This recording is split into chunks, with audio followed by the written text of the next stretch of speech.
Hey everyone, I'm Mono Scaling. I'm here to guide you today. If you use this video to drift off to sleep, please tap like, hit subscribe, and drop a comment telling me where you're watching from and what time it is there. Now get comfortable and relax. My name is Adam Cooper. I need to write this down while I can still remember who I am. We arrived at the RV campground outside Bryce Canyon on a Thursday afternoon in late September. The place was called Red Rock Vista, one of those privately owned sites about 15 miles from the main park entrance. Sarah had found it online. She always did the planning, said it was cheaper than the official campgrounds and had full hookups. I didn't care much either way. I just wanted a few days away from the apartment, away from work, away from the arguments we'd been having about whether to renew our lease. The woman at the office was maybe 60, with sun-damaged skin and turquoise jewelry that clicked when she moved. She handed us a map of the campground, 32 sites arranged in rough loops, and asked if we needed firewood. Sarah said yes. The woman pointed to a stack of bundles beside the office. "You folks hiking tomorrow?" she asked.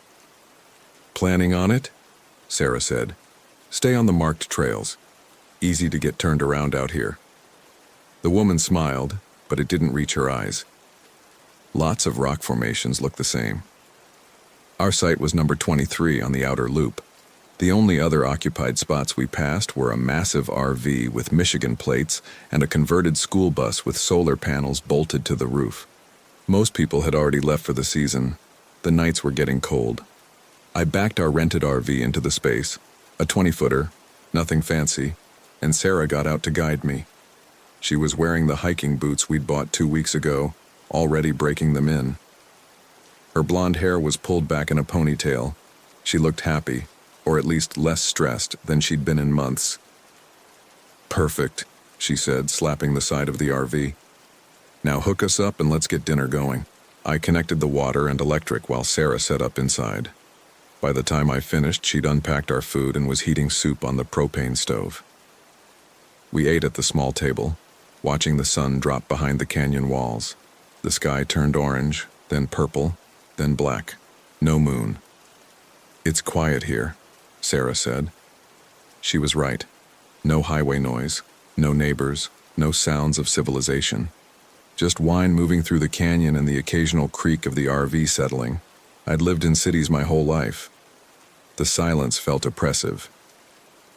"It's nice," I lied. We played cards for a while, gin rummy her favorite, and then went to bed around 10. The mattress was thin and smelled like someone else's camping trip. I lay awake listening to Sarah's breathing slow and deepen. Eventually, I slept. I woke up at 3:17 according to my phone. Sarah was sitting up in bed. "You hear that?" she whispered. I listened. Nothing. "Hear what?" "Like scratching on the outside." We both sat still. The wind had picked up. I heard it whistling around the RV's corners, rattling something loose on the roof. "It's just the wind," I said. "No, it was..." She stopped.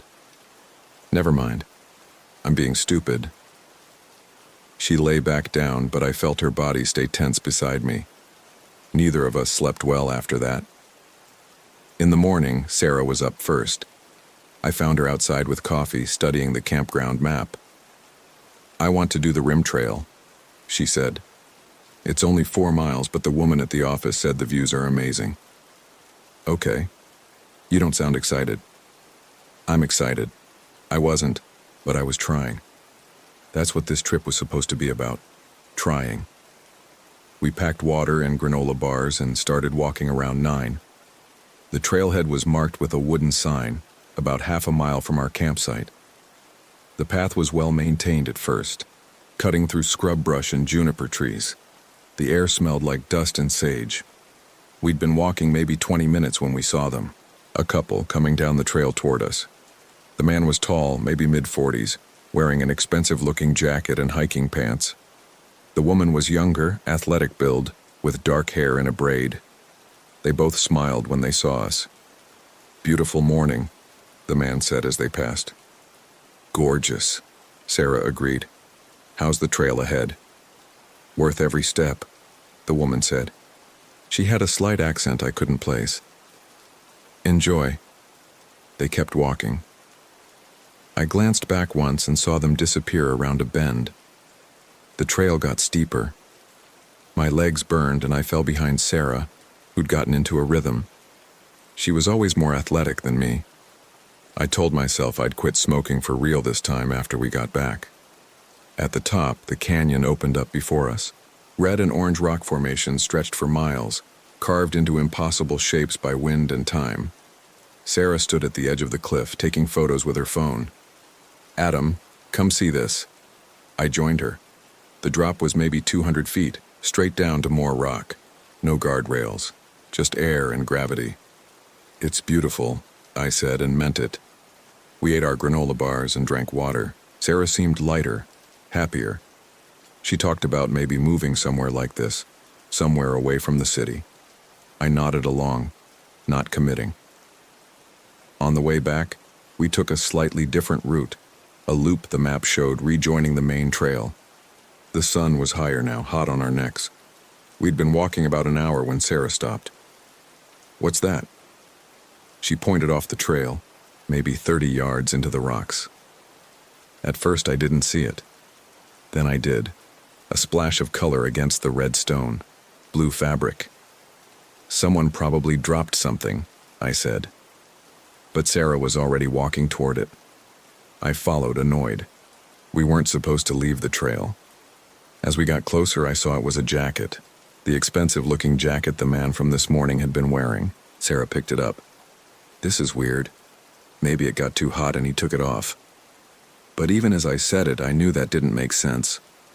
Why leave it so far from the trail? "Adam." Sarah's voice had changed. She was looking past the jacket, further into the rocks. I walked over and saw what she saw. Bones. 2 skeletons partially buried in sand and debris lying maybe 10 feet apart. The skulls were intact. Empty eye sockets stared at nothing. One skeleton wore remnants of clothing, hiking pants, boots. The same pants and boots the man had been wearing. The other skeleton had a braid of dark hair still attached to its skull. "That's impossible," Sarah said. Her voice was flat. "We just saw them." I couldn't speak. My brain was trying to process what I was seeing and failing. We'd passed them on the trail 2 hours ago. They'd smiled at us. They'd spoken to us. "We need to go," I said. "Right now." Sarah dropped the jacket and we ran. Not back to the trail. We couldn't remember exactly where we'd left it, but in what we thought was the right direction. My heart hammered. Sweat ran down my back. I kept expecting to see them again. The couple, standing and smiling and impossible. We found the main trail after maybe 15 minutes of scrambling through rocks. Neither of us spoke.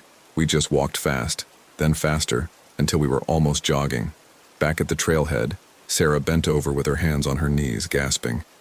"We need to tell someone," she said. "Who? And tell them what? That we saw ghosts?" "They weren't ghosts, Adam. They were real. We both saw them, and then we found their—" She couldn't finish. "Maybe it wasn't them," I said, knowing it was useless. "Maybe it was different people. The jacket, Adam. The fucking jacket." She was right. I knew she was right. We walked back to the RV in silence.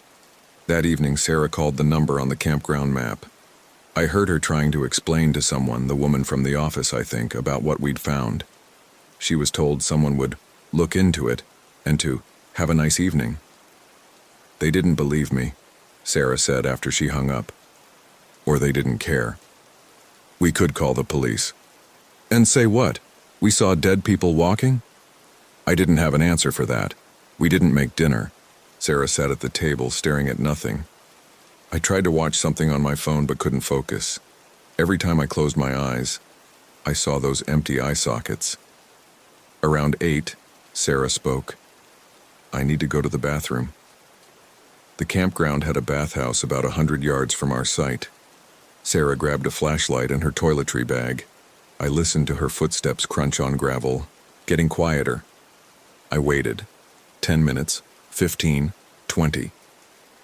After 25 minutes, I put on my shoes and went looking for her. The bathhouse was a squat concrete building with separate entrances for men and women. A single light bulb buzzed over each door. I knocked on the women's side. "Sarah?" No answer. I pushed the door open. Inside were 3 stalls and 2 sinks. All the stall doors were open. Empty. I checked behind the building, my flashlight cutting through darkness. Nothing. I called her name, louder now. The sound echoed off canyon walls and came back wrong, like it was being repeated in a voice that wasn't mine. I checked the bathhouse again, still empty. Her toiletry bag was sitting on the sink counter, open. Her toothbrush was dry. I ran back to the RV thinking maybe I'd missed her, maybe she'd taken a different path. The door was still locked. I fumbled with the key and went inside. Empty. I grabbed my phone and called her. It rang once before I heard the ringtone.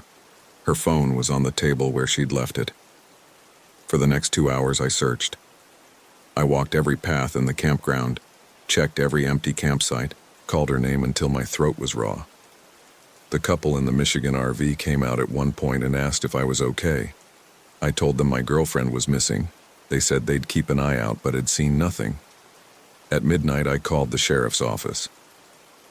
A deputy arrived 40 minutes later, a tired-looking man in his 50s who took notes and asked if we'd been fighting. I told him about the hike, about the couple we'd seen, about the skeletons. He wrote it all down without comment. "Most missing persons turn up within 24 hours, he said. "Usually just got disoriented. We'll send someone out to look at first light." "What am I supposed to do until then?" "Stay where you are. She might come back on her own." After he left, I sat in the RV with all the lights on, listening, waiting. At 3:17, I noticed the time. I heard footsteps outside. I threw open the door. Sarah was standing there in the same clothes she'd been wearing, holding her flashlight. She smiled. "Hey," she said. "Sorry. I guess I took a longer walk than I meant to." "Where the hell were you?" "I looked everywhere. I called the police. I just went for a walk." She came inside and sat at the table.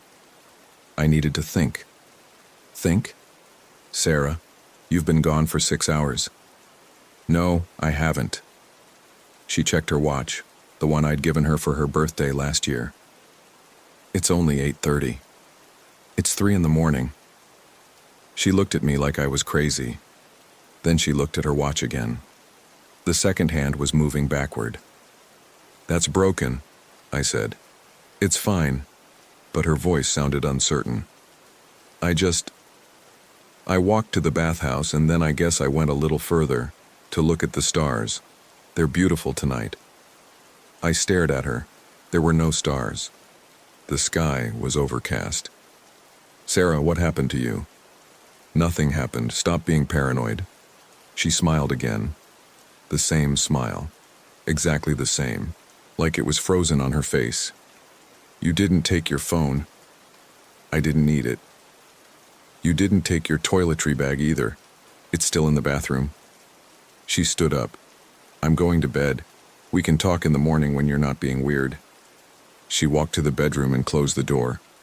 I heard the bed creak as she lay down. I stood in the kitchen area for a long time, trying to decide what to do.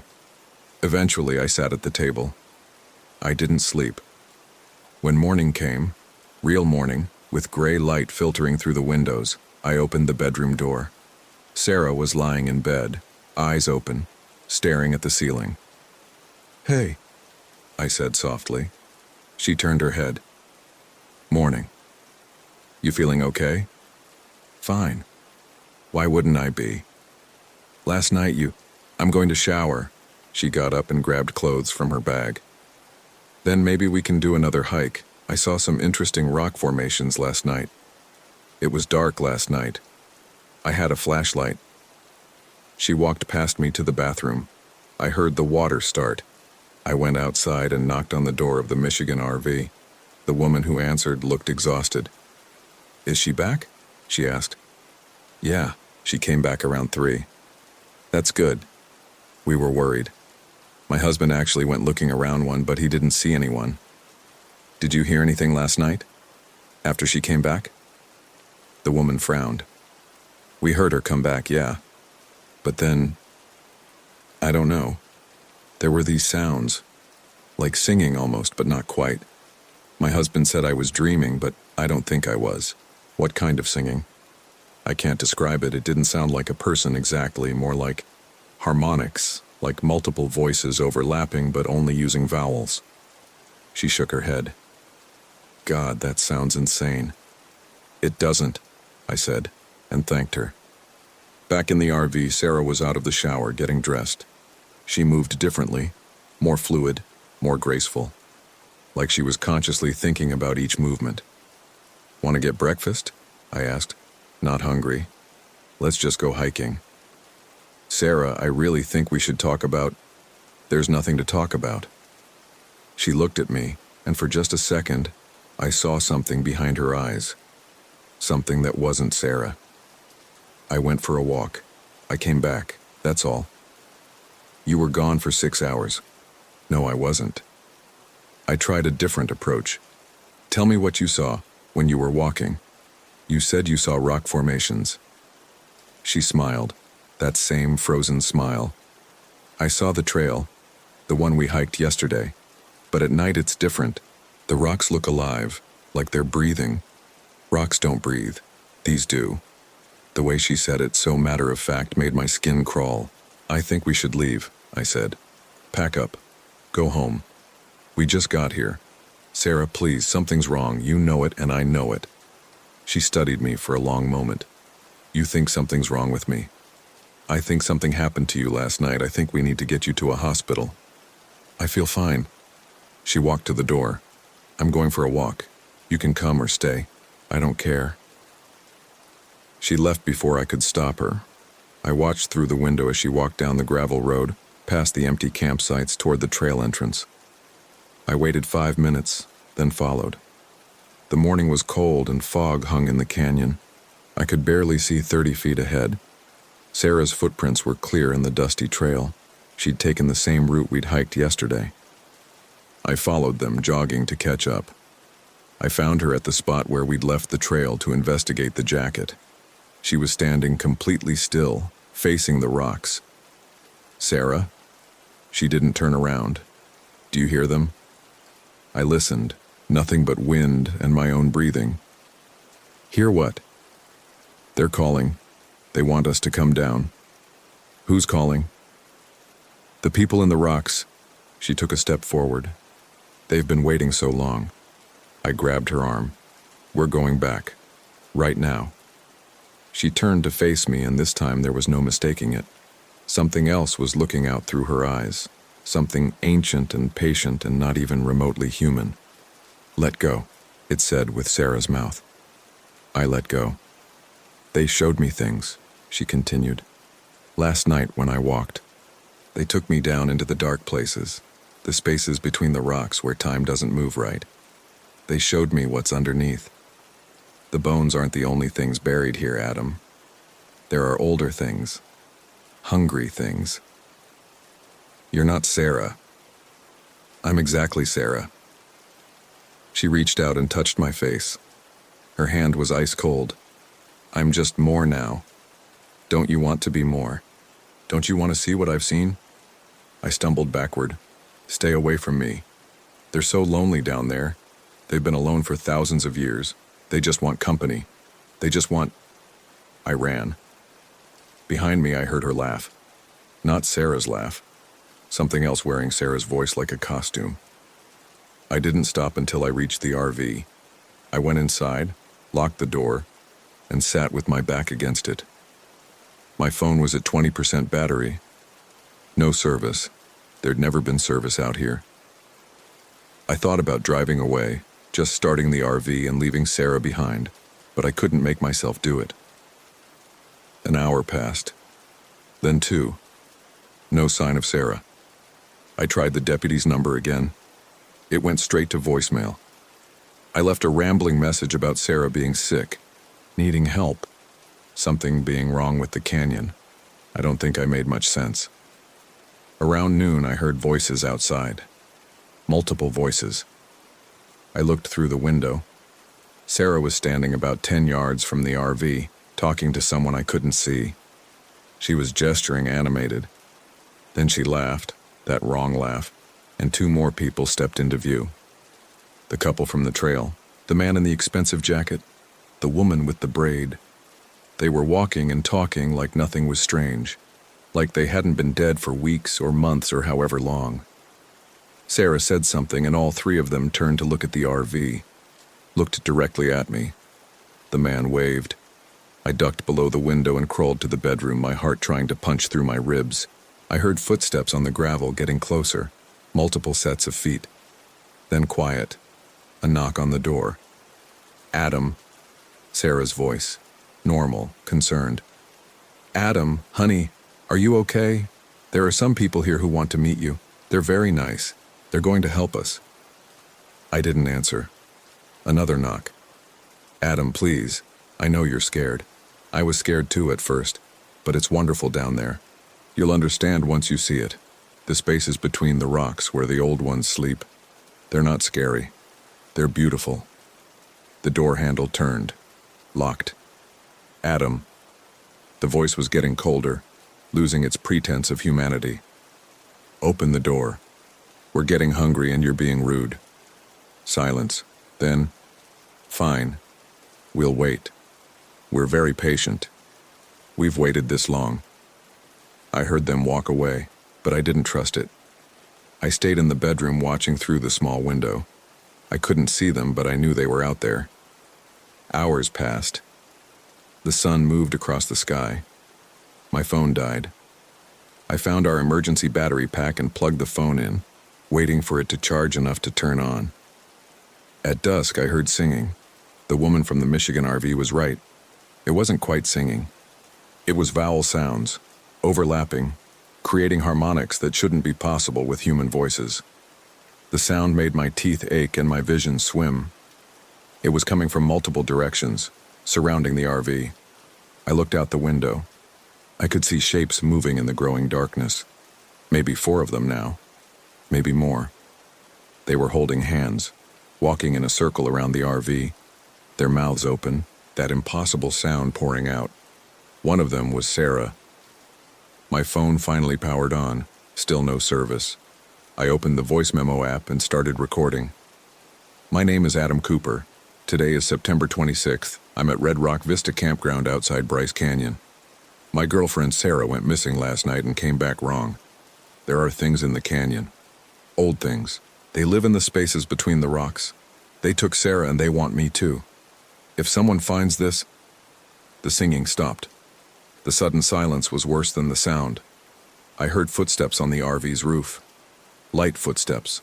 Walking back and forth, Then scratching. The same scratching Sarah had heard our first night.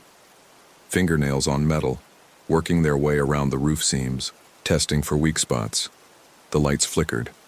I grabbed a flashlight from the emergency supplies and held it like a weapon, which was stupid. What was I going to do, blind them? The scratching stopped. In the silence, I heard a voice, small and distant, but definitely Sarah's. Adam, please, I'm still in here. I'm still me. But they're so strong and I can't hold them off much longer. You need to run. Don't worry about me. Just run. I wanted to believe her. God, I wanted to believe that was really Sarah. I opened the bedroom window. It was too small to climb through, but I could see out. The figures were standing in a line now, facing the RV. In the darkness, I could just make out their shapes. Sarah was in the middle, flanked by the impossible couple. Last chance, Adam, the man said. His voice was reasonable, friendly. Come with us willingly. It's easier that way. Fighting just makes it hurt more. Fuck you, I said. He shrugged. Suit yourself. They started walking toward the RV. I ran to the driver's seat and tried to start the engine. It turned over, died, turned over, died. On the 3rd try, it caught. I threw it in gear and floored the gas pedal, not caring that nothing was disconnected, not caring that I was probably going to tear the utilities right out of the ground. The RV lurched forward. I heard metal screaming as the hookups ripped free. In the rearview mirror, I saw the figures scatter. But Sarah stood still. The RV hit her at maybe 15 miles an hour. I felt the impact and heard her body hit the ground. I kept driving. Out the campground gate onto the access road, the RV fishtailing on gravel. The steering wheel shook in my hands. The headlights caught glimpses of red rock and scrub brush. I didn't slow down until I reached the main highway. I drove for 3 hours straight, checking the mirror every few seconds, expecting to see them following. But there was nothing, just empty road and darkness. I finally stopped at a gas station outside Cedar City.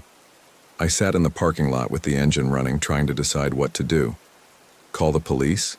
And tell them what? That I'd hit my girlfriend because she'd been possessed? They'd arrest me, lock me up. I walked into the gas station. The clerk was a kid, maybe 19, glued to his phone. He barely looked up when I entered. "You okay, man?" he asked. "You look like you've seen a ghost." "Just tired," I said. "Long drive." I bought water and beef jerky and went back to the RV. My phone had service again. I had 17 missed calls from a number I didn't recognize and 3 voicemails. The first voicemail was the deputy from last night asking me to call him back. The second was the woman from the campground office, saying they'd investigated the location I described and hadn't found any remains. She wondered if I'd gotten confused about where we'd been. The third was Sarah. "Adam," her voice said, small and scared and completely human. "Adam, where are you? I woke up and you're gone and the RV's gone and I don't understand what's happening. There's something wrong. There are these people here and they're looking at me and they won't stop smiling and I'm scared. Please come back, please." The voicemail cut off. I checked the timestamp. 2 hours ago. I sat there in the gas station parking lot, listening to the message again and again. That was Sarah. Real Sarah. Not whatever had been wearing her face earlier. Which meant I'd left her there. Which meant I'd maybe hit the real Sarah with the RV. Or it meant this was another trick. I still don't know. I'm at a motel now, outside Las Vegas. I've been here for 3 days. I keep replaying everything, trying to make sense of it. The couple on the trail, the skeletons, Sarah's disappearance and return, the things she said, the singing, the voicemail. I've called the campground 4 times. Each time the woman says there's been no sign of Sarah. She suggests I contact the sheriff again. I haven't. Last night, I dreamed I was back at the campground. It was dark, and I was walking the trail, following Sarah's footsteps. They led me to the place where we'd left the path, to where we'd found the skeletons. But this time, there were 3 skeletons. The third one was wearing my jacket. When I woke up, my fingernails were full of red dirt. I don't know what that means. I don't know if it means anything. I'm writing this down because I need someone to know what happened. Because if I disappear, if they find me in a few weeks or months, I want there to be a record. My name is Adam Cooper. I went camping with my girlfriend Sarah in late September at Red Rock Vista, near Bryce Canyon. We saw 2 dead people walking on a trail. My girlfriend went missing and came back different. I ran. I keep getting voicemails from her number. Different messages, but always the same basic content. She's scared. She's alone. I need to come back. Yesterday's message was almost convincing. She was crying and she sounded exactly like Sarah when she's genuinely upset. She said she forgave me for leaving her. Said she understood I was scared. Said if I came back we could figure this out together. But at the end of the message, just before she hung up, I heard something. In the background, under her voice. That singing. Those impossible harmonics. So I'm staying here, in this motel, where the lights work and there are other people around and I can see the parking lot from my window, but the dirt is under my fingernails again this morning. I scrubbed my hands raw, but I can still smell it. Red canyon dirt. The smell of ancient stone in deep places. And last night, I'm almost certain of this, I heard footsteps outside my door. Light footsteps, walking back and forth, testing the locks. I looked through the peephole. There was nothing there. But when I went back to bed, I heard it again. Scratching. Fingernails on the door. The same sound Sarah heard our first night. I called the front desk. The clerk said no one was in the hallway. Said maybe it was the ice machine. but I know what I heard. And tonight when I looked in the mirror before bed, I saw something behind my eyes just for a second. Something patient and hungry that's been waiting a very long time. Maybe they didn't need me to come back. Maybe I brought them with me. The spaces between rocks, Sarah said, where time doesn't move right. But maybe it's not just rocks. Maybe it's the spaces between seconds, between heartbeats, between thoughts. Maybe they're everywhere, patient and hungry, waiting for someone to notice them. Maybe I should have stayed. Maybe it would have been easier that way. My name is Adam Cooper, and I don't know if I'm still myself. I keep checking in the mirror, looking for signs. But who decides what's real and what's not? If I feel like me, if I think like me, if I remember being me, doesn't that mean I am? Or is that what they want me to think? There's a knock on the door. I'm not going to answer it, but I know I'll have to eventually. They're very patient. And I'm getting so tired of running.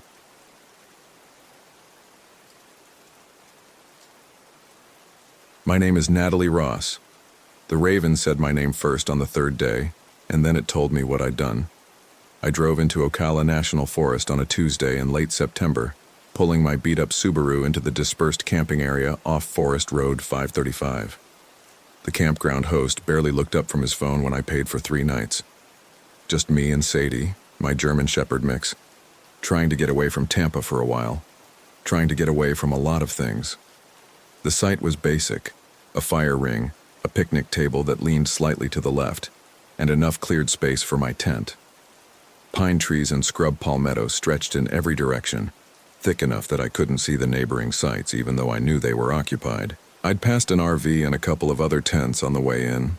Sadie immediately started sniffing everything, her tail wagging as she investigated this new territory. I'd been camping dozens of times before. I knew how to set up a tent, how to hang a bear bag, how to purify water from the nearby creek. This was supposed to be therapeutic. My therapist had suggested it after everything that happened in June. Reconnect with nature, she'd said. Give yourself space to process. What I was processing, I didn't want to think about. Not yet. Maybe not ever. The first 2 days were normal. I hiked with Sadie through the pine flatwoods, watching her chase squirrels and bark at the occasional deer. We saw an armadillo at dusk, its armor plates catching the fading light as it rootled through the underbrush. I cooked simple meals on my camp stove, ramen, instant coffee, trail mix. At night, I read by headlamp in my tent while Sadie sprawled across my sleeping bag, her warm bulk a comfort against the cooling air.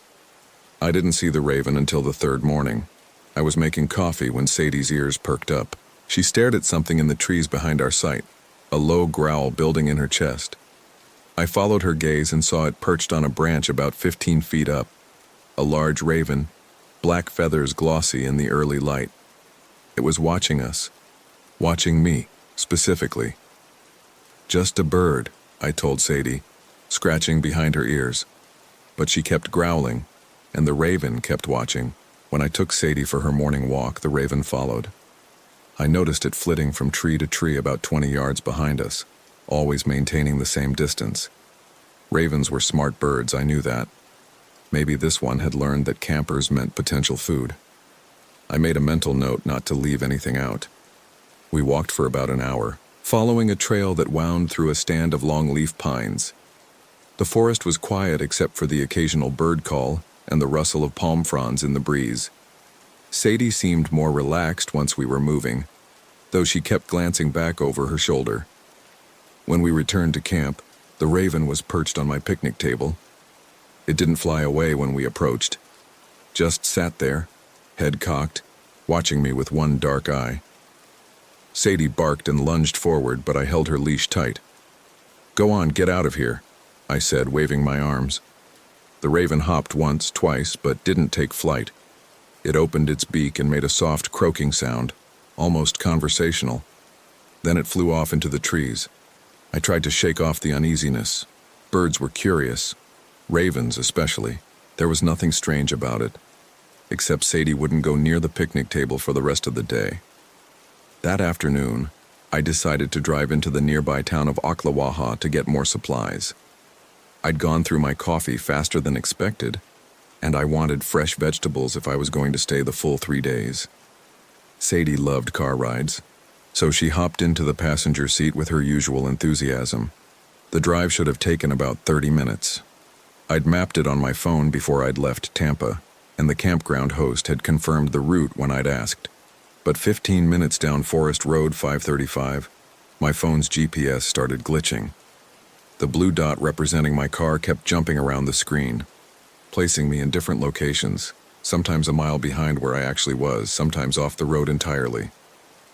The route kept recalculating, the robotic voice telling me to turn around when possible, even though I was going straight. I pulled over and tried to restart the app. No service. I was used to spotty coverage in the forest, but I'd had 2 bars when I'd left camp. Now my phone showed no signal at all. "Well, shit," I said. Sadie panted happily beside me, oblivious to the problem. I kept driving, figuring I'd hit the main highway eventually if I just stayed on the same road. But after another 20 minutes, nothing looked familiar. The forest pressed in on both sides, dense and unchanging. I should have seen signs for the highway by now, or at least some indication of civilization. When I finally saw a small wooden marker on the side of the road, I stopped to read it. Forest Road 535, it said. The same road I'd been on. I checked my odometer. I'd driven 43 miles. The town was only supposed to be 18 miles from the campground. My hands were shaking as I turned the car around. Sadie whined and put her head on my lap, sensing my anxiety. I drove back the way I'd come, watching the trees carefully for any landmark I recognized. The sky was starting to darken. How long had I been driving? It felt like an hour, maybe a little more, but when I checked my watch, it said 4:47 p.m. I'd left camp at 2:30. I should have been back by now. I should have found the town. Something was wrong with my sense of direction, or with the forest itself. When I finally saw my campsite, relief flooded through me. The tent was exactly where I'd left it, my cooler still bungee corded to a tree. Everything was normal, except for the raven, which was perched on top of my tent. Sadie barked before I'd even turned off the engine. The raven didn't move. It sat there like a gargoyle, perfectly still, watching as I got out of the car. "You again," I muttered. The raven's beak opened, and it spoke. "Natalie." My name, clear as day, not a croak or a cry that could be mistaken for human speech. My actual name in a voice that sounded like wind through a hollow tree. I froze. Sadie went berserk, barking and snarling, her hackles raised. The raven tilted its head. "Natalie Ross," it said again. I couldn't breathe. My heart hammered against my ribs. This wasn't possible. Birds didn't talk. Ravens could mimic sounds. I knew that. But this was different. This was deliberate, intelligent. "What the fuck?" I whispered. The raven spread its wings, a span easily 2 feet across, and lifted off the tent. It circled once overhead, then landed in a nearby tree. I stood there shaking, trying to process what I'd just heard. Sadie was still barking. I got her inside the car and locked the doors, then sat there in the driver's seat trying to decide what to do. Drive back to Tampa? Pack up and leave right now? Call someone? No service. My phone was useless. I looked out the window at the raven. It was still there, watching, waiting. "You're losing it," I said aloud. "Stress, exhaustion. You didn't hear what you think you heard." But I knew I had. I'd come out here to escape what happened in June, to escape the guilt that had been eating at me for 3 months. But maybe you couldn't escape things like that. Maybe they followed you into the wilderness. Maybe they took the form of a raven that knew your name. I didn't leave the car for another hour. The sun set, painting the forest in shades of orange and red. Sadie calmed down eventually, curling up on the passenger seat with her nose tucked under her tail. I sat there watching the shadows lengthen, watching the raven watch me. When it was almost full dark, the bird finally flew away. I grabbed a flashlight and my pepper spray and got out of the car. The forest was alive with evening sounds, crickets, Frogs, the distant hoot of an owl, normal sounds, comforting sounds. I set about making dinner, boiling water on my camp stove and adding it to a freeze-dried meal packet. Sadie ate her kibble without enthusiasm, still nervous. I couldn't shake the feeling of being watched. At 9:30, I crawled into my tent with Sadie. I didn't bother reading. I just lay there in my sleeping bag, listening to the forest and trying to convince myself that I'd imagined the whole thing. Stress-induced auditory hallucination. That was a thing, right? People under extreme emotional duress could hear voices. I'd been under duress ever since June. I must have fallen asleep eventually because I woke up to Sadie's growling. My watch said 3:06 a.m. The tent was pitch black, but outside I could hear something moving through the underbrush. Footsteps. Heavy, deliberate footsteps circling the tent. "Who's there?" I called out, my voice cracking. The footsteps stopped. I fumbled for my flashlight and unzipped the tent fly just enough to shine the beam outside. Nothing. Just trees and palmetto scrub and the dying embers of my campfire. But I could feel something out there. Watching. Sadie pressed against my side, whimpering. I zipped the tent back up and held her close, my heart racing. We stayed like that until dawn, neither of us sleeping. When the sun finally came up, I got out and checked the perimeter of the campsite. There were tracks in the soft dirt near the fire ring, bird tracks, three-toed and distinctive, raven tracks, but they were huge. Each print was the size of my hand. I packed up camp that morning with shaking hands. This was over. I was leaving. Whatever was happening here, hallucinations, pranks, genuine supernatural shit, I wanted no part of it. I loaded my gear into the car, collapsed the tent, secured everything. Sadie jumped in willingly, eager to leave. I started the engine and put the car in gear.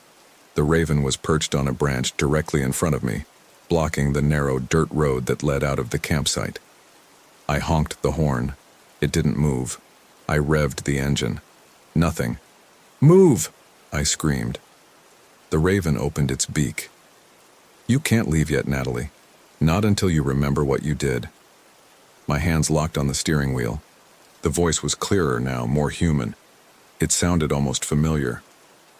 I started. "June 14th, the Raven said. "You remember June 14th? Of course I remembered. I would never forget." This isn't real. You're not real." "Tell that to her," the Raven said. And then it flew away, disappearing into the trees. I sat there for a long time, crying, Sadie licking my face and whining. Eventually, I put the car in park and turned off the engine. There was no point running. The forest wouldn't let me leave. Or maybe I wouldn't let myself leave. I got out and started unpacking. The next 2 days blurred together. I stayed close to camp, venturing out only to gather firewood and water. The Raven appeared periodically, always at a distance, always watching. It didn't speak again, but I could feel its presence like a weight on my chest. Sadie changed during those days. At first it was subtle. She was quieter, less playful. She stopped bringing me sticks to throw and started spending hours just staring into the forest. Her appetite decreased. When I called her name, she'd turn to look at me like she wasn't quite sure who I was. On the 5th day, she disappeared. I woke up that morning and she was gone. The tent was still zipped shut from the inside. I'd checked it twice before falling asleep. But somehow she'd gotten out without waking me. I spent the entire day searching, calling her name until my voice was raw. I walked every trail within a mile radius of the campsite. I asked the other campers if they'd seen her. A few people remained in the dispersed camping area, though they seemed oddly evasive when I approached them. They shook their heads and went back to their own business. By nightfall, I was frantic. Sadie had never run off before. She was a good dog, well-trained, loyal. Something had happened to her. The Raven appeared as the sun set, landing on the picnic table. "Where is she?" I demanded. "What did you do?" "I didn't do anything," the Raven said calmly. "The forest takes what it's owed. She's just a dog. She didn't do anything wrong. But you did." I picked up a stick and threw it at the bird. It hopped aside easily, regarding me with something that might have been pity. June 14th, it said again. The bridge, the phone call, you remember. Stop it. You remember what you said to her? Shut up. You told her you wished she was dead. I collapsed onto the ground, my chest heaving. Yes, I remembered. My sister Sarah, calling me in the middle of one of our fights. We'd been fighting for years about everything. Money, our mother's care, old childhood grievances. That day she'd called about something trivial. I couldn't even remember what. And I'd been drinking and I'd said it. I wish you were dead. I wish I'd never had a sister. 2 hours later, she'd driven her car off the bridge over the Hillsborough River. The police ruled it a suicide. They found her note rambling and incoherent, blaming herself for everything. But it had been my words that pushed her over the edge. My words that killed her. I didn't mean it, I whispered to the raven, to the forest, to Sarah's ghost, if she was listening. But you said it, the raven replied, and words have power, especially the ones we mean in the moment, even if we regret them later. What do you want from me? The raven cocked its head. The forest wants balance. You took a life with your words, now it takes what it wants from you. Sadie, I said, understanding. You took Sadie. She'll come back, the raven said. But she won't be the same. Nothing that enters the deep woods comes back the same. It flew away before I could respond. I didn't sleep that night. I sat by the fire, feeding it wood, watching the flames and waiting. At some point, the darkness became absolute. The moon had set and clouds obscured the stars.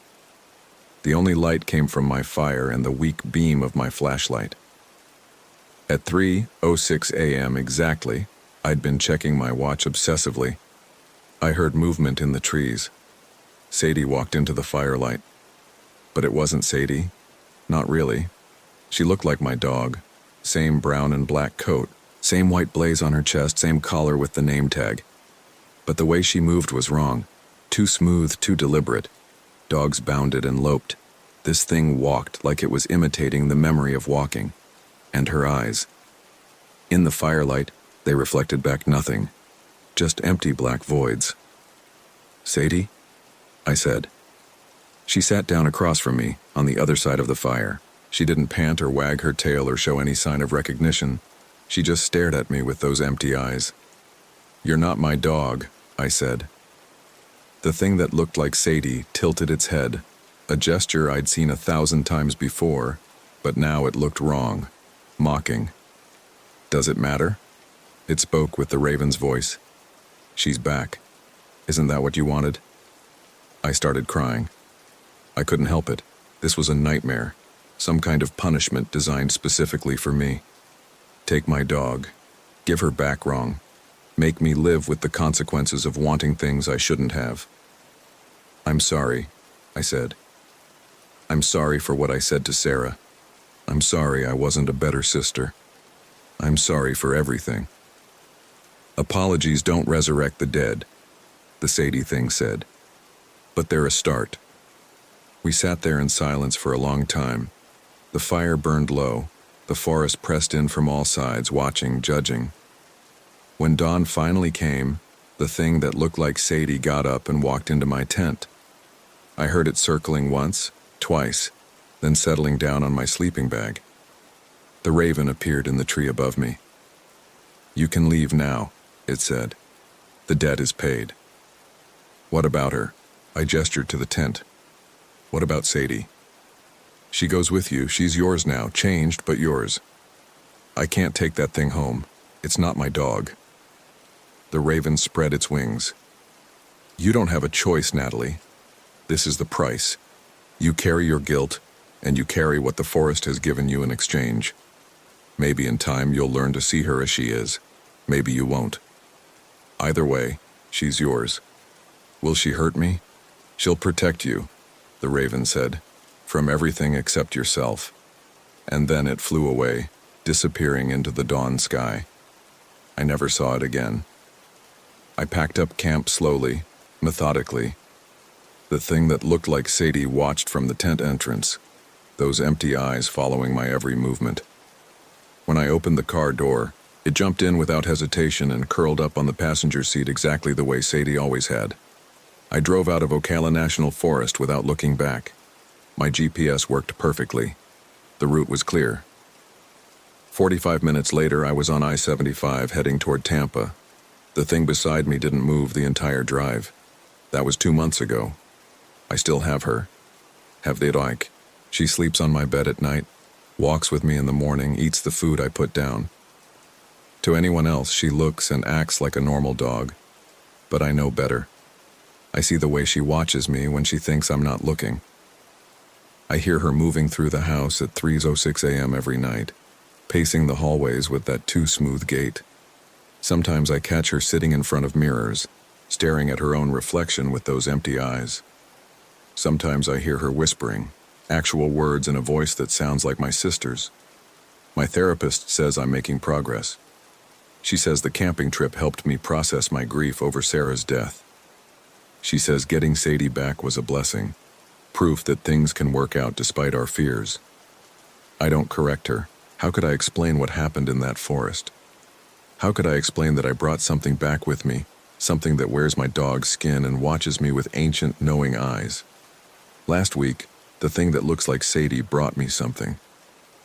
I was sitting on the couch reading when she trotted over and dropped it at my feet. A black feather. Glossy and perfect. Unmistakably from a raven. She sat down and cocked her head, and for just a moment I could swear she smiled. "Good girl," I whispered, because what else could I say? She wagged her tail once, twice. Then she picked up the feather and carried it to her bed, where she curled up with it tucked under her chin like a prize.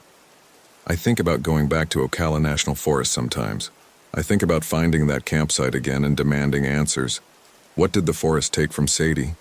What did it put in her place? Will she ever be my dog again, or is this all I get? This hollow imitation that serves as a constant reminder of what I said to my sister? But I don't go back. I'm afraid of what I might learn. I'm afraid the raven will return and tell me there are more debts to pay. More prices for the things I've done and said and thought. Instead, I live with this thing that looks like Sadie. I feed it and walk it and pretend everything is normal. And every night at 3:06 a.m., when I hear it pacing the hallways, I lie in bed and whisper apologies to my dead sister. Sometimes in the dark I hear a response. Sometimes it sounds like Sarah's voice, telling me it's okay, telling me I'm forgiven. But I know it's not Sarah. I know it's the thing that came back from the forest. The thing that wears my dog's shape and speaks with my sister's voice. The thing that watches me with eyes like empty wells, waiting. I don't know what it's waiting for. I don't know if I'll ever know. But I carry it with me. This burden. This price. I carry my guilt and the proof of what happens when you say things you can't take back. The raven was right. Words have power. Especially the ones we mean in the moment, even if we regret them later. My name is Natalie Ross. The raven said my name, and then it told me what I'd done. And now I live with the consequences every single day. In a house that smells faintly of pine forest and rot, with a dog that isn't a dog anymore. She's sitting beside me now as I write this. Her empty eyes are fixed on the window, watching something I can't see. Her tail wags slowly, rhythmically, like a metronome counting down to something. I reach out to pet her, and she leans into my hand. Her fur feels real enough, warm and soft. But underneath, I can feel something else. Something that moves wrong. Something that isn't alive in the way living things should be. Good girl, I say again because I don't know what else to say. She turns to look at me, and for just a moment, just one terrible moment, her mouth opens, and I hear my sister's voice. I forgive you, Natalie, but you'll never forgive yourself. Then she's just a dog again. Just Sadie, or whatever wears Sadie's shape now. She yawns and stretches and settles back onto her bed with that black feather. Outside, somewhere in the distance, I hear a raven's cry. It sounds like laughter. It sounds like judgment. It sounds like the forest reminding me that debts are never fully paid, only transferred to new forms. I close my laptop and turn off the lights. The thing that looks like Sadie follows me to the bedroom, and we both lie down to wait for 3:06 a.m. when the real reckoning begins again. Every night, forever. This is what I brought back from Ocala National Forest. This is the price of words I can never take back. This is what the raven gave me in exchange for my guilt. A constant living reminder that some things can't be forgiven, can't be fixed, can't be forgotten. They can only be endured.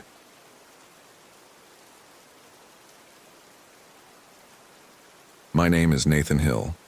This happened in September 2023 at an RV site in Fish Lake National Forest, Utah. I'm writing this down because I need someone to know what happened, and because the police report doesn't tell the real story. They can't explain what we found or what we became or why 4 of us went in and only 3 came out, and why those 3 aren't the same people anymore. We were co-workers at a tech startup in Denver. The retreat was Marcus's idea. He'd been pushing for months about team bonding and getting out of the city. Our manager finally approved it. 5 days, 1 RV, middle of nowhere. Marcus found the spot online, some discount camping site in Utah that had good reviews and full hookups. The photos looked nice. Trees, space between sites, mountains in the distance. There were 5 of us. Marcus drove. He owned the RV, a 32-foot Winnebago his parents had given him. Sarah rode shotgun, constantly checking her phone even though we lost service 2 hours in. David and Lisa sat at the dinette, playing cards. I took the couch in back and tried to read. We left Denver at 6 a.m. on a Tuesday. Marcus said the drive would take 7 hours. It took 9. We got lost twice. The GPS kept rerouting us through towns that didn't match the map. Small places with 1 gas station and empty streets.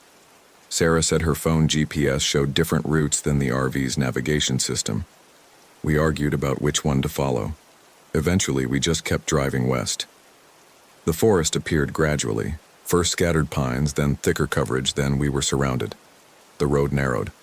No other cars. The RV's navigation announced we'd arrived, but there was no entrance sign, just a gap in the trees with a dirt road. Marcus turned in. The RV site was exactly 7 spaces arranged in a horseshoe around a central fire pit. All the spots were empty, except 1. A 5th-wheel trailer sat in spot number 4, dark green with white trim, license plate from Utah. Somebody's clothesline was strung between trees. A Weber grill sat outside. Kids' bikes leaned against the trailer. Marcus parked us in spot number 1, the farthest from the occupied trailer. He shut off the engine. The silence felt wrong. No birds, no wind, just quiet. "Well," David said, "this is remote." We got out and stretched. The air smelled like pine and something else, something I couldn't identify. Sweet but rotten underneath. Lisa pointed it out too. She walked around sniffing, trying to locate the source. Sarah said it was probably a dead animal somewhere in the woods. That happens. The RV site had a single bathroom facility. Cinder block building, 2 stalls, 1 shower. There was a water spigot near each spot and electrical hookups. Marcus started connecting everything. David and I unfolded the awning. Sarah and Lisa went to check out the bathroom. They came back 3 minutes later. "There's someone in there," Sarah said. "Occupied?" I asked. "No, I mean there's someone just standing in there, a woman. She was in the shower stall with the curtain open, just standing there in regular clothes. Didn't say anything when we walked in, just stared." Lisa nodded. She smiled at us, didn't blink. Marcus laughed. "Probably from that trailer. Maybe she's waiting for the water to heat up or something." But Sarah shook her head. The water wasn't running and she was wearing jeans and a cardigan. Who stands in a shower fully clothed? We brushed it off. Weird, but not threatening. People do strange things. Maybe she had some condition. Maybe she was high. We'd been in the car for 9 hours and weren't thinking clearly. We finished setting up. Marcus fired up the propane, tested the fridge and stove. Everything worked. David suggested we go for a walk before dinner to stretch our legs. Good idea. We locked the RV and headed toward what looked like a trail at the back of the camping area. The trail was well maintained but unmarked. It curved through aspens, their white bark almost glowing in the late afternoon light. Lisa walked ahead of us, taking photos. She was into nature photography, kept stopping to frame shots of trees and shadows. We walked maybe 15 minutes. The trail looped around and started heading back toward camp. That's when we saw them. A family stood on the trail ahead. 2 adults, 3 children. They were smiling. The father wore khakis and a button-down shirt. The mother had on a floral dress. The kids, 2 boys and a girl, maybe ages 6 to 12, wore clothes that looked too clean for camping. The girl's white dress had no dirt on it. None of them wore hiking boots. The father had loafers on. "Hello," the father said. His smile didn't change. "You made it." Marcus stopped walking. "Sorry. We've been expecting you," the mother said. She had the same smile. So did the kids, all 5 of them identical smiles. "We're so glad you're finally here." Sarah laughed, uncomfortable. "I think you have us confused with someone else." "No," the father said. His smile widened. "We've been waiting for Nathan, Marcus, Sarah, David, and Lisa. You're right on time." Nobody spoke for a moment. The forest was still completely silent. "How do you know our names?" I asked. "We know lots of things," the girl said. Her voice was too high, like she was performing in a school play. "We know you drove from Denver. We know Marcus owns the RV. We know Sarah's afraid of heights. We know David broke his collarbone when he was 9. We know Lisa can't swim. We know Nathan—" "Okay," Marcus interrupted. "That's enough. This isn't funny. How do you actually know this stuff?" The father's smile never changed. "We've been preparing, getting everything ready. The site is perfect now, you'll see." "I think we're going to head back," Sarah said. She was already backing away. "Nice meeting you." We turned around and walked quickly. Nobody ran, but we moved fast. I looked back once. The family hadn't moved. They were still standing there, still smiling, watching us go. When we got back to the RV, I immediately noticed something. Our site looked different. Things had been moved. The chairs we'd set up were arranged in a circle now instead of facing the fire pit. Our cooler had been opened. The lid was propped up. A bag of marshmallows we hadn't taken out was sitting on the picnic table. "Did we leave it like this?" David asked. "No," Marcus said. "Someone's been here." We checked the RV. The door was still locked. Nothing inside had been touched. But outside, someone had definitely rearranged things. We looked toward the green trailer in spot 4. No movement, no signs of life. But the clothesline was swaying slightly, like someone had just touched it. Sarah wanted to leave. She said we should pack up and find another campsite or just drive back to Denver. But it was almost 6 p.m. and we'd been driving all day. Marcus said we'd be fine, that the family was probably just locals who were odd but harmless. David agreed. Lisa was quiet, staring at the woods. We made dinner, hot dogs and beans, simple camping food. We ate at the picnic table, all of us scanning the trees. The silence continued. No birds, no insects. Just wind through the branches, and even that sounded wrong. Too constant, too rhythmic. After dinner, we started a fire. The wood we'd brought wouldn't light properly. Marcus tried 3 times with different kindling arrangements. The flames would catch and then immediately die. Finally, on the 4th try, it stayed lit. But the fire burned blue around the edges. Marcus said it was probably something in the wood, minerals or chemicals. David said he'd never seen that before. We sat around the fire and tried to relax, tried to have the bonding experience we'd come for. David told jokes. Sarah talked about a project at work. Lisa stayed quiet, staring at the flames. I noticed she hadn't eaten much at dinner. Around 8 p.m., Lisa stood up. "I'm going to the bathroom." "Want someone to come with?" Sarah asked. "I'm fine." Lisa grabbed her flashlight and walked toward the cinder block building. We watched her go. The door opened and closed. We went back to talking. 15 minutes passed. Lisa didn't come back. Sarah looked at her watch. "That's kinda long." "Maybe she's sick," David said. "Road trip stomach." We waited. 20 minutes. 25. Marcus stood up. "I'll go check on her." He came back 2 minutes later, walking fast. She's not there, bathroom's empty. We all stood up. I grabbed my flashlight. The 5 of us spread out and checked the bathroom building, both stalls, the shower. No Lisa. We walked around the camping area, calling her name. No response. We checked the RV, thinking maybe she'd come back and we'd missed her. Nothing. Marcus wanted to check the trail we'd hiked earlier. Sarah said we should call for help, but nobody had cell service. The RV site had a posted number for the ranger station, but when Marcus tried it on the campground's courtesy phone at the bathroom, it just rang. We got flashlights and walked the trail. It was dark now, really dark. Our flashlight beams seemed weak, like they couldn't penetrate properly. We called Lisa's name. The forest absorbed our voices. No echo. Nothing. We found her about 30 minutes later. She was standing on the trail in the exact spot where we'd met the family, just standing there, facing away from us, not moving. Lisa. Sarah ran toward her. We all did. Lisa turned around slowly. She was smiling, the same smile the family had. Exact same expression, like someone had painted it on. "Hey guys," she said. Her voice sounded normal but flat. "I was just walking." "We've been looking everywhere for you," Marcus said. "Why didn't you answer when we called?" "I didn't hear you." She was still smiling. "Can we go back now? I'm tired." We walked back together. Lisa didn't say anything else. Her smile didn't change. When we asked her where she'd been, she said she'd gone for a walk and lost track of time. When we asked if she'd seen the family again, she said no. When Sarah asked if she felt okay, she said yes. She felt perfect. Back at camp, Lisa went straight into the RV and climbed into her bunk.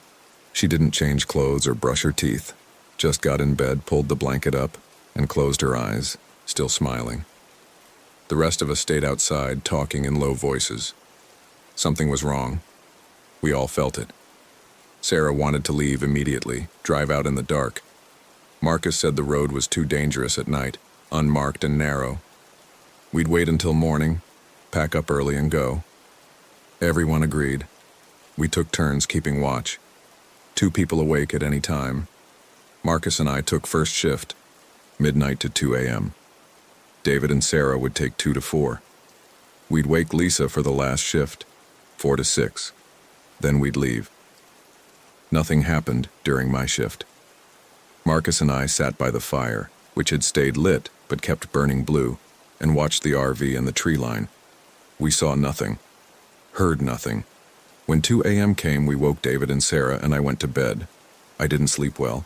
I kept thinking about Lisa's smile, about the family on the trail, about how they'd known our names. Around 3 a.m. I heard voices outside. Quiet conversation. David and Sarah talking.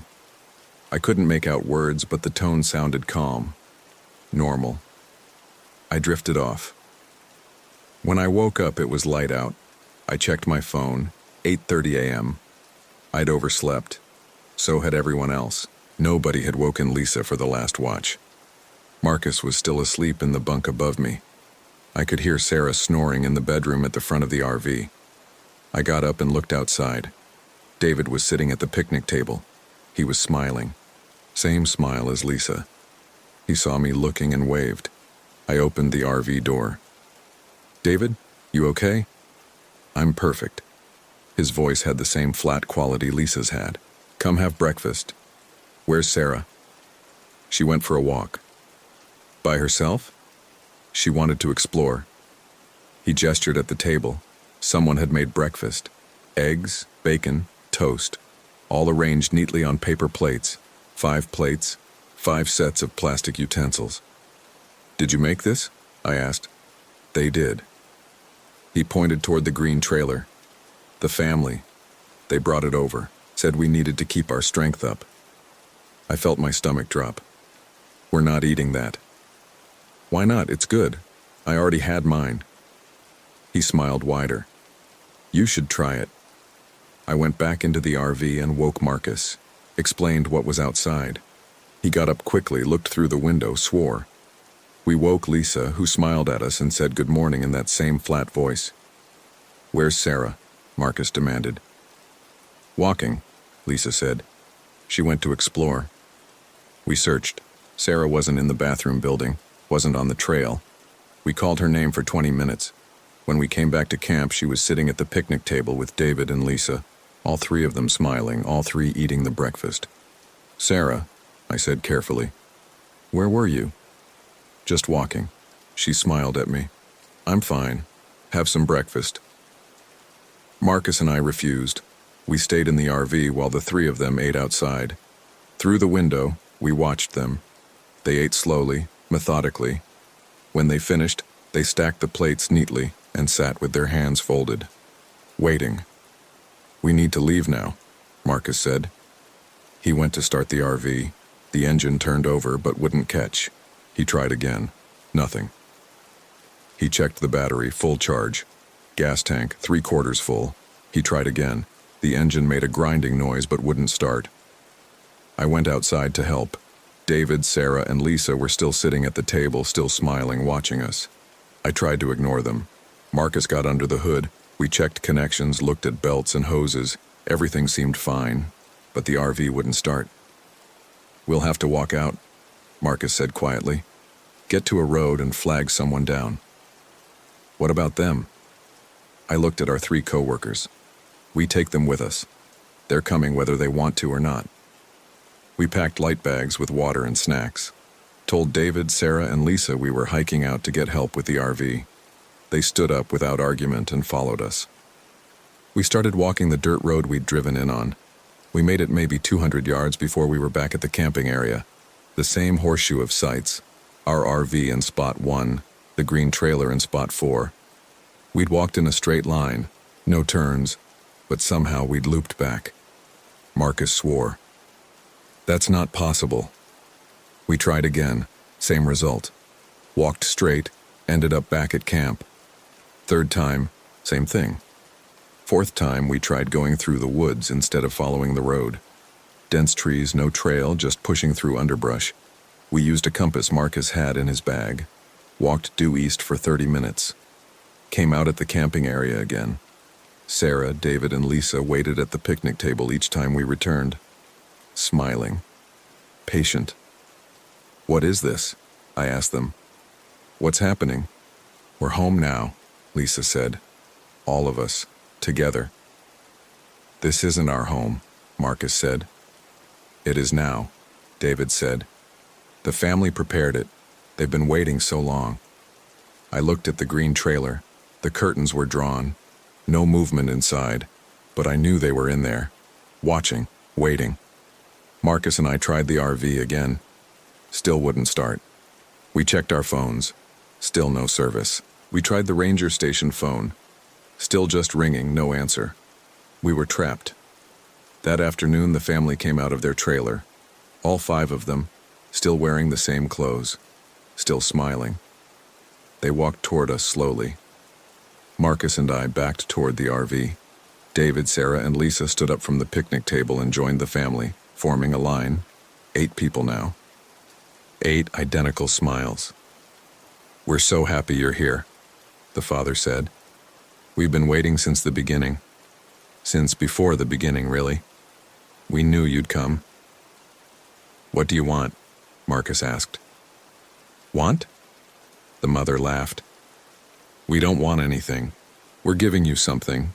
A gift, a purpose. You've been wandering your whole lives, haven't you? Working jobs that don't matter. Living in a city that doesn't care. Going through motions. We're offering meaning." "By trapping us here?" I said. "You're not trapped," the girl said. She took a step forward. Her dress was still perfectly white. "You're home. This is where you were always meant to be. Why do you think you found this place? Why do you think your GPS led you here? Why do you think everything went wrong until you arrived? Because this is where you belong." The 2 boys nodded. They hadn't spoken yet, just smiled and nodded. "We need to leave," Marcus said. "Let us go." "You can leave any time," the father said. "The road is right there. Walk away. We won't stop you." Marcus grabbed my arm. "Come on." We ran to the road, started walking fast, almost jogging. I looked back once. The family, and David, Sarah, Lisa, stood in the camping area watching. Not following. Just watching. We walked for an hour. The road stretched ahead, unchanged. Trees on both sides, identical. No landmarks, no variation. We kept walking. Another hour. Then another. The sun didn't move. It stayed in the exact same position in the sky, early afternoon. Not changing. Marcus noticed it too. "We're not getting anywhere," he said. We turned around, started walking back. Within 5 minutes, we were at the camping area again. 8 figures at the picnic table, waiting. We tried to sleep that night, took turns again on watch. But I could hear Marcus in his bunk awake, breathing hard. Neither of us slept. When morning came, or what we thought was morning, time was becoming difficult to track. We found something new. Someone had brought more food, fresh fruit, sandwiches, bottled water, all arranged neatly on the picnic table. David, Sarah, and Lisa sat eating breakfast again. They gestured for us to join them. "You need to eat," Sarah said. "You'll feel better." "No," I said. "You can't keep refusing," when David said.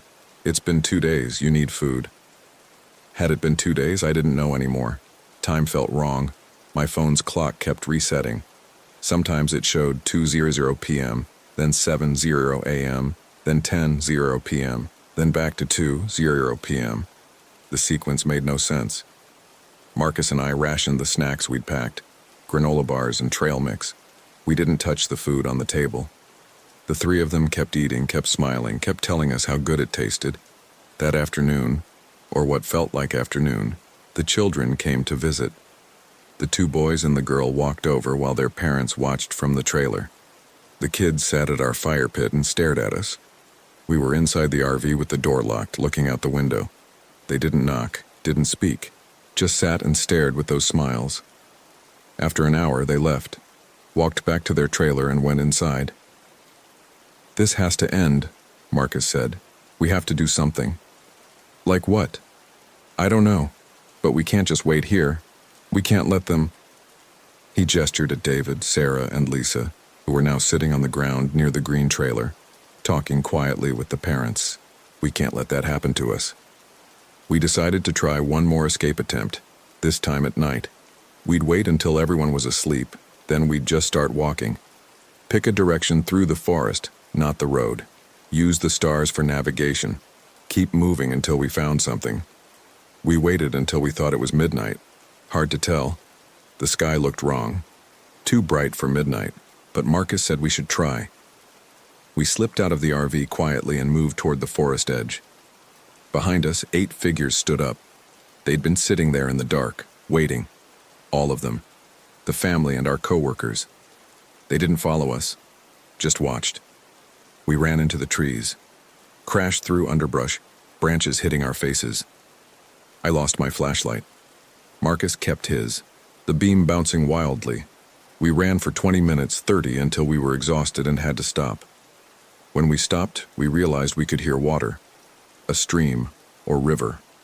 We followed the sound. Found a creek, maybe 20 feet wide. Clear water moving fast.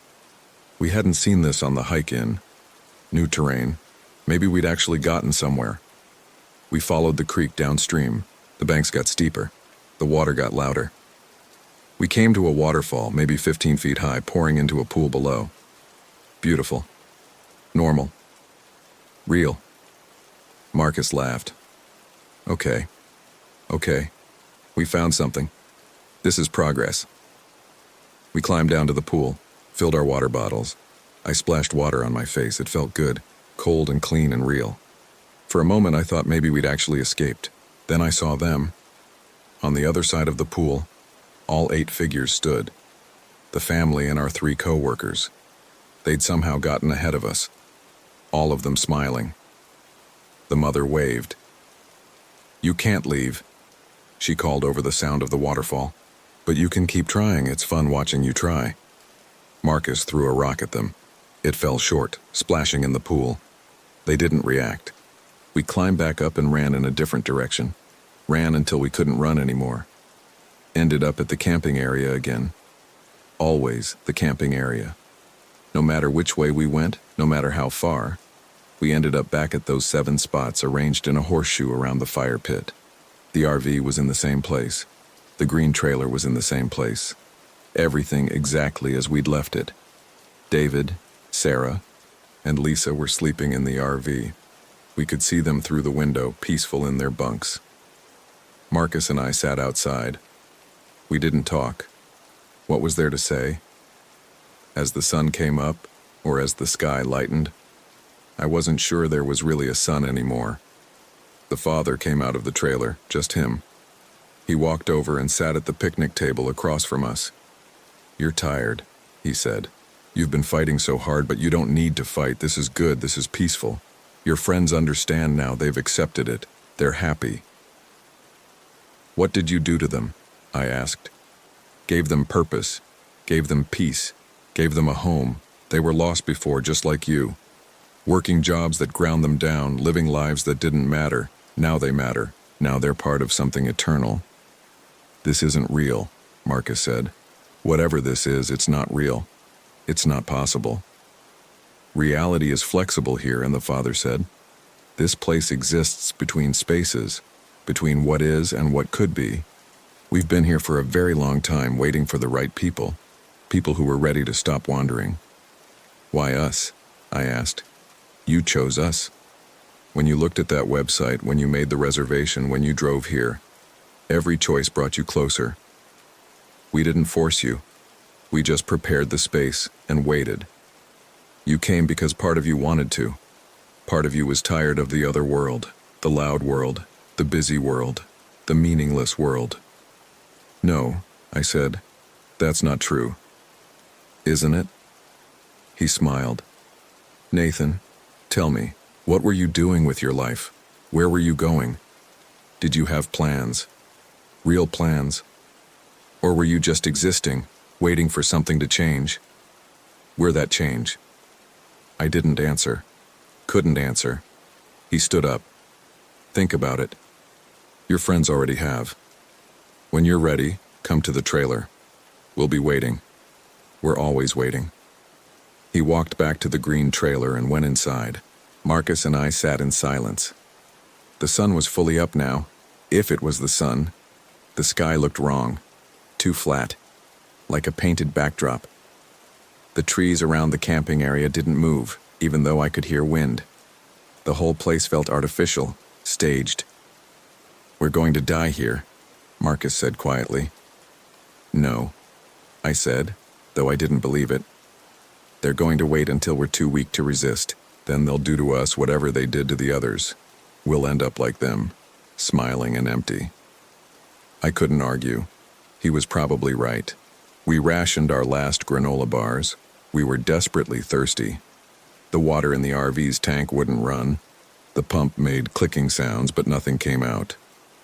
There was a water spigot at our site, but I didn't trust it. Didn't trust anything here. By evening, or what felt like evening, we were weak, dehydrated. Marcus was shaking. I felt dizzy. We couldn't go more than another day without water, maybe not even that long. David came out of the RV around what might have been sunset. He walked over to us, still smiling. "You should drink," he said. "There's water right there." He pointed at the spigot. "It's not real," Marcus said. "It's as real as anything else. What does real even mean?" David tilted his head. "You're suffering for no reason. Just drink, just eat. Join us. It's so much easier." "What happened to you?" I asked. "On that trail, when you disappeared, what did they do?" "They showed me," David said. "Showed me what I was missing, what we're all missing in that other world. The constant noise, the constant wanting, the constant fear of not being enough. Here, none of that matters. Here we just are. We exist in perfect stillness, perfect peace." "You're not at peace," Marcus said. "Look at yourself. You're not even you anymore." David's smile flickered for just a second, just 1 second. And in that moment I saw something behind his eyes. Terror. Absolute terror. But then the smile was back and whatever I'd seen was gone. "I'm more myself than I've ever been," David said. He turned and walked back to the RV. That night, I couldn't sleep. Marcus was unconscious more than asleep, passed out from dehydration. I sat in the RV and watched through the window. The family was outside around their fire, all 5 of them, plus David, Sarah, and Lisa. 8 figures sitting in a circle, not talking, just existing. The firelight made their faces look hollow. Around what I thought was 3 a.m., Sarah stood up. She walked toward our RV. I locked the door. She tried the handle, found it locked, and just stood there, looking at me through the window, smiling. "Let me in, Nathan," she said. Her voice sounded far away. "Let me help you. Go away. You're dying, both of you. Just let me help. Let me bring water. Let me bring food. You don't have to suffer." "I'm not opening the door." She stood there for another hour, just standing, smiling. Finally, she turned and walked back to the fire. When morning came, the sky just suddenly brightening, no gradual sunrise, Marcus was barely conscious. He needed water. We both did. I knew if I didn't do something, we'd die. Actually die. Not whatever happened to the others. Actually die of dehydration. I made a decision. I went outside. The family was waiting at their fire. I walked toward them. 8 faces turned to watch me approach. 8 identical smiles. "I'll drink the water," I said. "I'll eat the food. But only if you let Marcus go. Let him leave. One of us gets out." The father shook his head. "That's not how this works. You're both already here. You're both already part of this. But we appreciate your willingness to compromise. It shows progress." "Please," I said. "He has a family, a sister, parents, people who will miss him." "And you don't?" the mother asked. I thought about it. Did I? My parents were dead. My sister and I hadn't spoken in years. I had co-workers, acquaintances, but no one who'd really notice if I vanished. The realization hit hard. "That's why you're here," the girl said softly. "Both of you. All of you. You were selected carefully. People who wouldn't be missed much. People who were already halfway gone. We just helped you the rest of the way." I wanted to deny it. Wanted to say she was wrong, but I couldn't. "Drink," the father said. He held out a bottle of water. "Drink and you'll understand. You'll see what your friends see. How much better this is." I took the bottle. The water looked clean, clear, normal. I opened it and drank. It tasted like water, that's all. Just water. I waited for something to happen. Some change, some transformation. Nothing. I drank the whole bottle, still nothing. "There," the mother said. "That wasn't so hard, was it?" I went back to the RV, got Marcus. He could barely walk. I helped him outside and gave him water from the spigot. He drank desperately, not caring anymore where it came from. We ate the food on the table, sandwiches, fruit. It all tasted normal. Fine. Not drugged or poisoned, just food. We ate and drank and waited for whatever would happen to happen. Hours passed. Days, maybe. I lost track completely. The sky cycled through light and dark, but the rhythm was wrong. Sometimes day lasted 15 minutes. Sometimes night lasted for what felt like weeks. Sometimes it stayed twilight for so long I forgot what full darkness looked like. Marcus and I stopped trying to escape. There was nowhere to go. Every path led back. Every direction circled. We were trapped not just physically but spatially. The camping area was its own universe now, disconnected from everything else. David, Sarah, and Lisa would visit us, sit with us, talk about how good they felt, how peaceful, how perfect everything was. They'd tell us we'd feel it soon, that it was just a matter of time, that everyone eventually came around. I started to notice things changing, small things. My thoughts would sometimes stutter, like skipping on a record. I'd be thinking about escape, and then suddenly I'd be thinking about staying, about how nice it would be to just stop fighting. I'd catch myself smiling when I didn't mean to. My face would just arrange itself into that expression without my permission. Marcus noticed it too. We'd talk about it in whispers when we thought no one was listening. But I think they were always listening. The walls didn't feel solid anymore. Sound traveled wrong. Voices came from directions they shouldn't. The family could be in their trailer, but their words would sound like they came from right behind us. One morning, or evening, or afternoon, time was meaningless. I woke up and Marcus was gone. The RV was empty. I panicked. Searched everywhere. Found him sitting at the picnic table with the others. 9 people now, all smiling. I ran outside. "Marcus!" He turned. His smile was the same as theirs. "Hey Nathan, good morning." No, Marcus, come back inside." "Why?" "It's nice out here, you should join us." "What did they do to you?" "Nothing. They didn't do anything. I just realized..." He paused, his smile flickering. "I just realized how tired I was. How much easier it is to stop fighting. You should try it." I grabbed his arm. He didn't resist. Didn't help. Just sat there smiling while I tried to pull him up. The others watched. The family watched. Nobody moved to stop me. Nobody needed to. Marcus wasn't going anywhere. I gave up, let go of his arm, stepped back, looked at all of them. 9 faces, 9 smiles. 9 people who used to be individuals and were now just copies of the same thing. "I'm not going to become like you," I said. "Yes, you will," the girl said. "Everyone does eventually. Some people fight longer than others, but everyone comes around. You're already changing.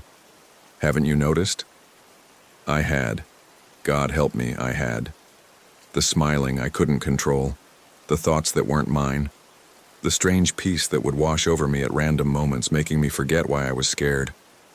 I went back into the RV, locked the door, sat on the couch and tried to think clearly. Tried to remember who I was. Nathan Hill, 34 years old, software developer, from Denver. I had an apartment. I had a car. I had a life. But the details were getting fuzzy. What color was my car? What floor was my apartment on? Did I have any plants, any pets? The memories were there but distant, like I was trying to remember someone else's life. I don't know how long I stayed in the RV. Could have been hours. Could have been days. I didn't eat, didn't drink. Just sat and tried to hold on to myself. Tried to remember why I was fighting. Eventually, the father came to visit. He knocked on the door. Polite, patient. "Nathan," he called. "Can we talk?" "No, I'm not going to hurt you. I just want to talk, that's all. Just talk." I didn't answer. "You can't stay in there forever. You're starving, dehydrating. Your body is shutting down. This isn't sustainable." He was right. I could feel it. The weakness. The dizziness. How long had it been since I'd eaten? Since I'd had water? I couldn't remember. "Let me bring you food," he said. "Just food. Nothing else. You can stay in there. I'll leave it outside the door. You don't even have to see me." 30 minutes later, I heard him walk away. I opened the door a crack. There was a tray outside. Soup. Bread. Water. It smelled good. Real. I took it inside. Ate slowly. The soup was warm. The bread was fresh. The water was cold. All of it tasted normal. Human. Real. After I ate, I felt better. Stronger. Clear-headed. I looked outside. The 9 figures were still sitting at the fire. Still waiting. Still smiling. I realized something then. Something important. They weren't going to force me. They couldn't. Whatever this was, whatever they were, they needed me to choose. They needed me to accept it willingly. That's why they'd waited. Why they'd let me starve. Why they'd been so patient. They couldn't take me. I had to give myself. And I realized something else. I was going to. Not today. Maybe not tomorrow. But eventually. Because I was so tired. Because I was alone. Because there was nowhere to go and nothing to do and no one to save and no point to fighting. Eventually, I'd walk out of this RV and sit at that fire and smile that smile and become whatever they were. It was just a matter of time, but not today. Today, I'd stay inside. Today, I'd keep fighting. even if I didn't know why anymore. The days continued, or didn't. Time remained broken. I'd look at the clock and it would say 4:17, then 4:17 again, then 4:17 again. Hours passed, but the numbers stayed the same. Sometimes they'd jump backwards, sometimes they'd skip ahead, sometimes they'd just stop entirely, frozen. I started having conversations with the others through the window. Marcus would come over and talk to me. Tell me how happy he was, how peaceful, how he didn't worry anymore about deadlines or bills or what people thought of him, how he just existed now, pure and simple, without the weight of identity. It's like meditation, he said, but permanent, the perfect mindfulness. Nothing to do, nothing to be, just awareness without attachment. That's not living, I said. Isn't it? What is living, Nathan? Working yourself to death for a paycheck, scrolling through social media, buying things you don't need to impress people you don't like? This is more real than that ever was. I couldn't argue, didn't have the energy. Sarah visited too. She talked about her anxiety, how she used to have panic attacks, how she used to wake up at 3 a.m. terrified of nothing and everything, how that was all gone now. I don't feel fear anymore, she said. Not fear, not anxiety, not dread, just calm. Constant calm, don't you want that? I did. God, I did. Lisa was the hardest. She'd always been quiet, thoughtful. When she visited, she didn't try to convince me. Just sat on the other side of the door and talked about normal things. The weather, the trees, the sound of wind. She made it sound so simple, so nice. Just existing in this place, noticing small things, not worrying about the past or future. You're making it harder than it needs to be, she said. You're fighting because you think you should fight. But why? What are you fighting for? What's waiting for you back there? Really? I thought about Denver, my apartment, my job, my coworkers, the ones who weren't here, my manager who'd approved this trip. Would they be looking for us? Would anyone? We'd told people we'd be gone for 5 days. How long had it been? If time was broken here, was it broken out there too? Maybe 5 days had passed. Maybe 5 years, maybe no time at all. Maybe we'd never left. Maybe we'd been here forever. Maybe we'd always been here and Denver was just a dream I'd had. The thoughts spiraled. I couldn't trust my own mind anymore. One night or day, they were interchangeable now. I caught myself smiling. I was just sitting on the couch staring at nothing, and my face had arranged itself into that expression, the same smile they all had. I forced it away, made myself frown, but within minutes it was back. I was changing. Slowly but inevitably. I tried to fight it, would pinch myself, bite my lip, anything to break the pattern. But the smile kept returning, and with it came that feeling, that peace, that terrible, beautiful peace that made everything seem okay. The next time Marcus visited, I asked him, "Can you leave? If you wanted to, could you leave?" He thought about it, or seemed to. Hard to tell if he was actually thinking or just pausing. "I don't want to leave." "But could you, if you wanted to?" "I don't know, I've never tried, why would I?" "Would the family stop you?" "I don't think they'd need to. There's nowhere to go. You know that. You've tried." He was right. Every path circled back. Every direction led home. This place had become its own reality, self-contained. A pocket universe with 7 RV spots and 1 green trailer and 9 people who smiled and waited. 10 people. I was here too. I counted. That's when I knew I'd really lost. When I started counting myself as part of the group. When I stopped thinking of myself as separate from them. I opened the RV door, stepped outside. The air felt good. Cool. Real. The 9 figures at the fire turned to look at me. I walked toward them. Slowly. Each step was a choice. I could turn back, could run back to the RV, lock the door again. But what was the point? I reached the fire. They made room for me. I sat down. 10 people now. 10 faces. soon to be 10 smiles. The father patted my shoulder. "Welcome home, Nathan." I looked at the faces around the circle. Marcus, Sarah, David, Lisa, the family, all of them peaceful, all of them content, all of them gone. "How long?" I asked. "How long have you been here?" "Does it matter?" the mother said. "Time doesn't work the same way here. We've been waiting for you, that's all that matters, and now you're here, now we're complete." "Complete for what?" She smiled. "You'll see. When you're ready, you'll understand. Everyone does." I sat there as the fire burned blue, sat there as the sky cycled through false days and nights, sat there as my thoughts grew quieter and quieter, as my identity dissolved, as Nathan Hill became just a name, then just a sound, then just nothing. I don't know how long I sat there. Hours, days, years.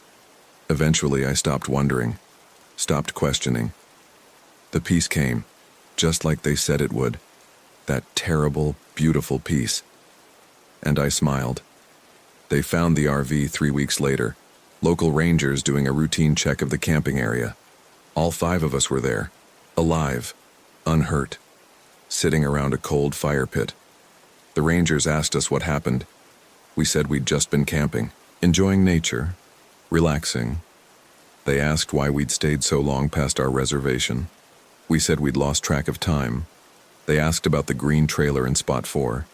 We said there was no trailer. There never had been. The rangers checked. They were right. Only our RV was there. 6 empty spots. No trailer, no family, no evidence anyone else had ever been there. They drove us back to Denver. We all seemed fine. Quiet, but fine. No signs of distress or trauma. No injuries. No dehydration or starvation. Just 5 people who'd been camping and lost track of time. We went back to work, back to our lives. Everything continued normally, but sometimes I'll be sitting at my desk and I'll realize I'm smiling. That same smile. And for a moment I'll remember the feeling of that place. The peace, the quiet, the sense of belonging. Sometimes I'll look at Marcus across the office and he'll be smiling too. And we'll make eye contact and I'll know he's feeling the same thing. That pull, that calling. Sometimes Sarah will talk about planning another camping trip, somewhere remote, somewhere quiet, and we'll all agree that sounds nice. Really nice. Sometimes I'll be driving and I'll notice I'm heading west, toward Utah, toward Fish Lake National Forest, and I won't remember deciding to go, won't remember getting in the car, but I'll be going anyway, following a route I can't see on any map. And sometimes late at night I'll hear them, the family, the mother's voice soft and patient. "Come back, Nathan. Come home. We're waiting. We're always waiting." And I'll smile, and I'll close my eyes, and I'll wonder how long before I stop fighting, how long before I give in, how long before I drive west and don't turn around. Because they're right. They were always right. There's peace waiting, real peace. The kind you can't find in the world that moves too fast and cares too little. It's just a matter of time. And I'm already counting down.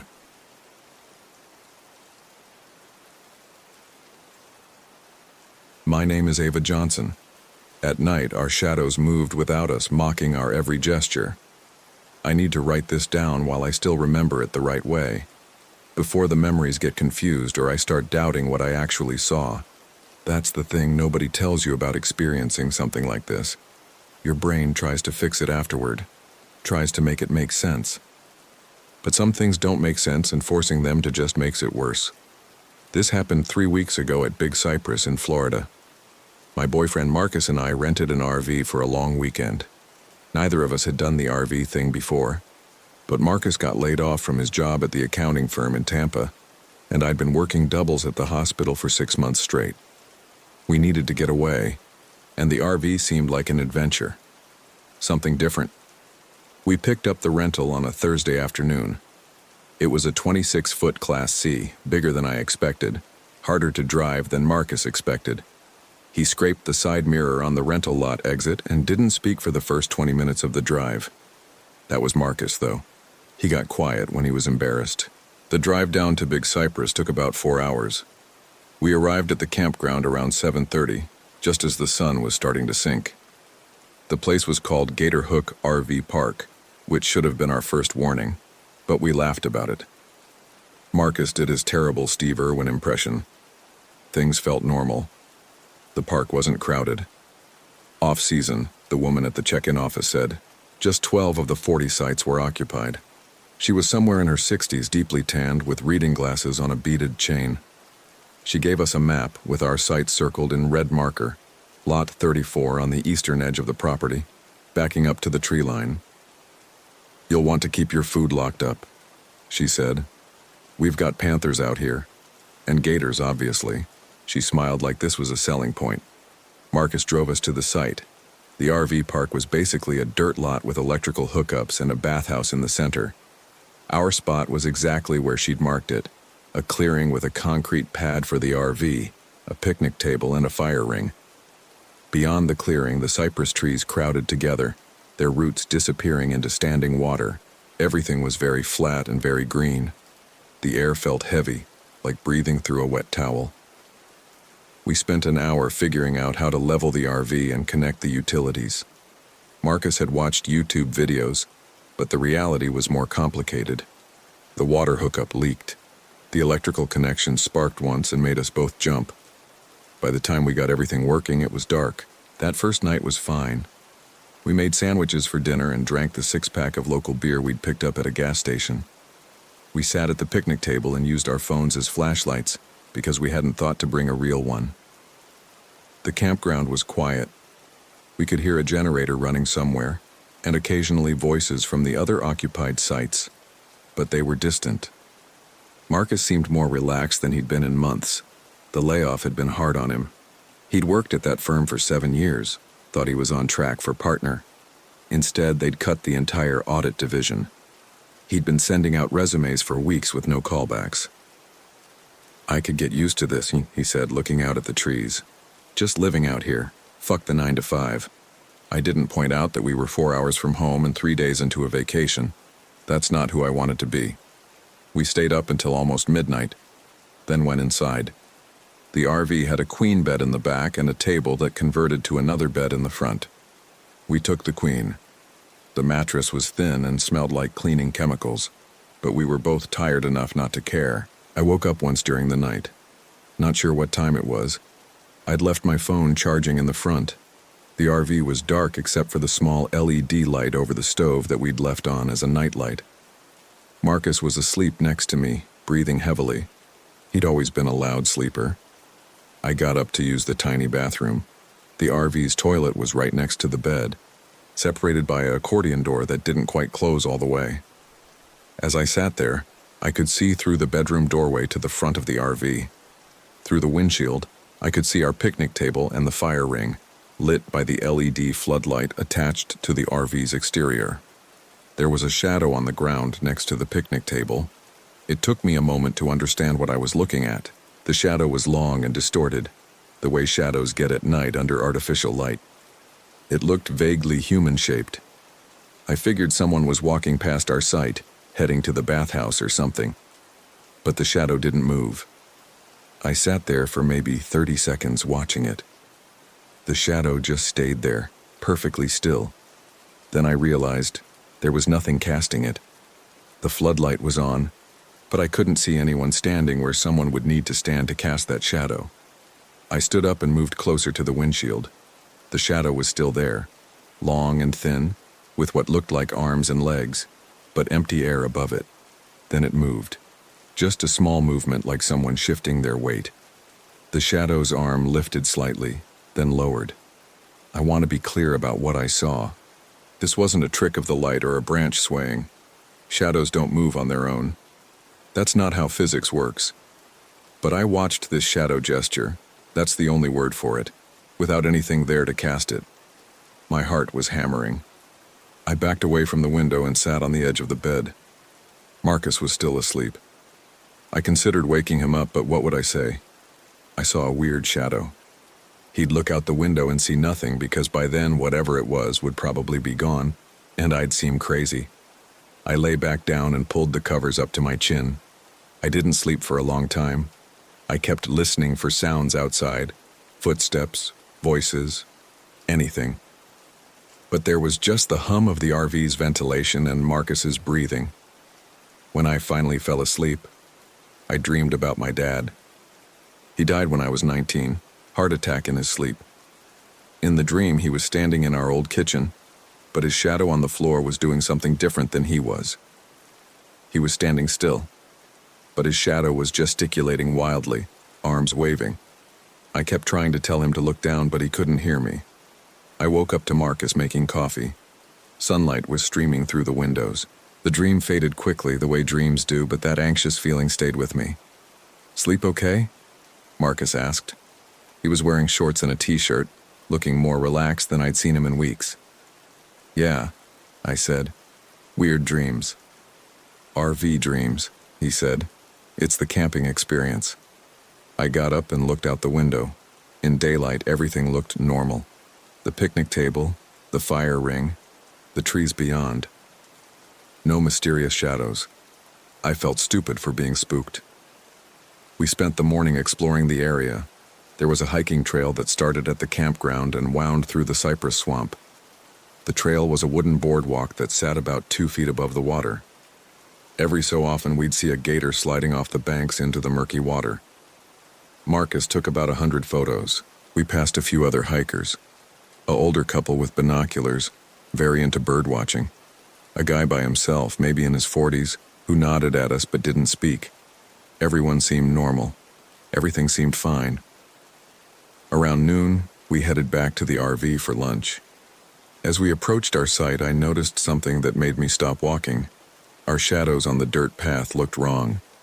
It was subtle. The sun was high and our shadows were short, which was normal. But Marcus's shadow seemed to be slightly ahead of him, like it was leading instead of following. And when he stopped walking, his shadow kept moving for just a fraction of a second before it stopped too. "You see that?" I said. "See what?" "Your shadow, it's..."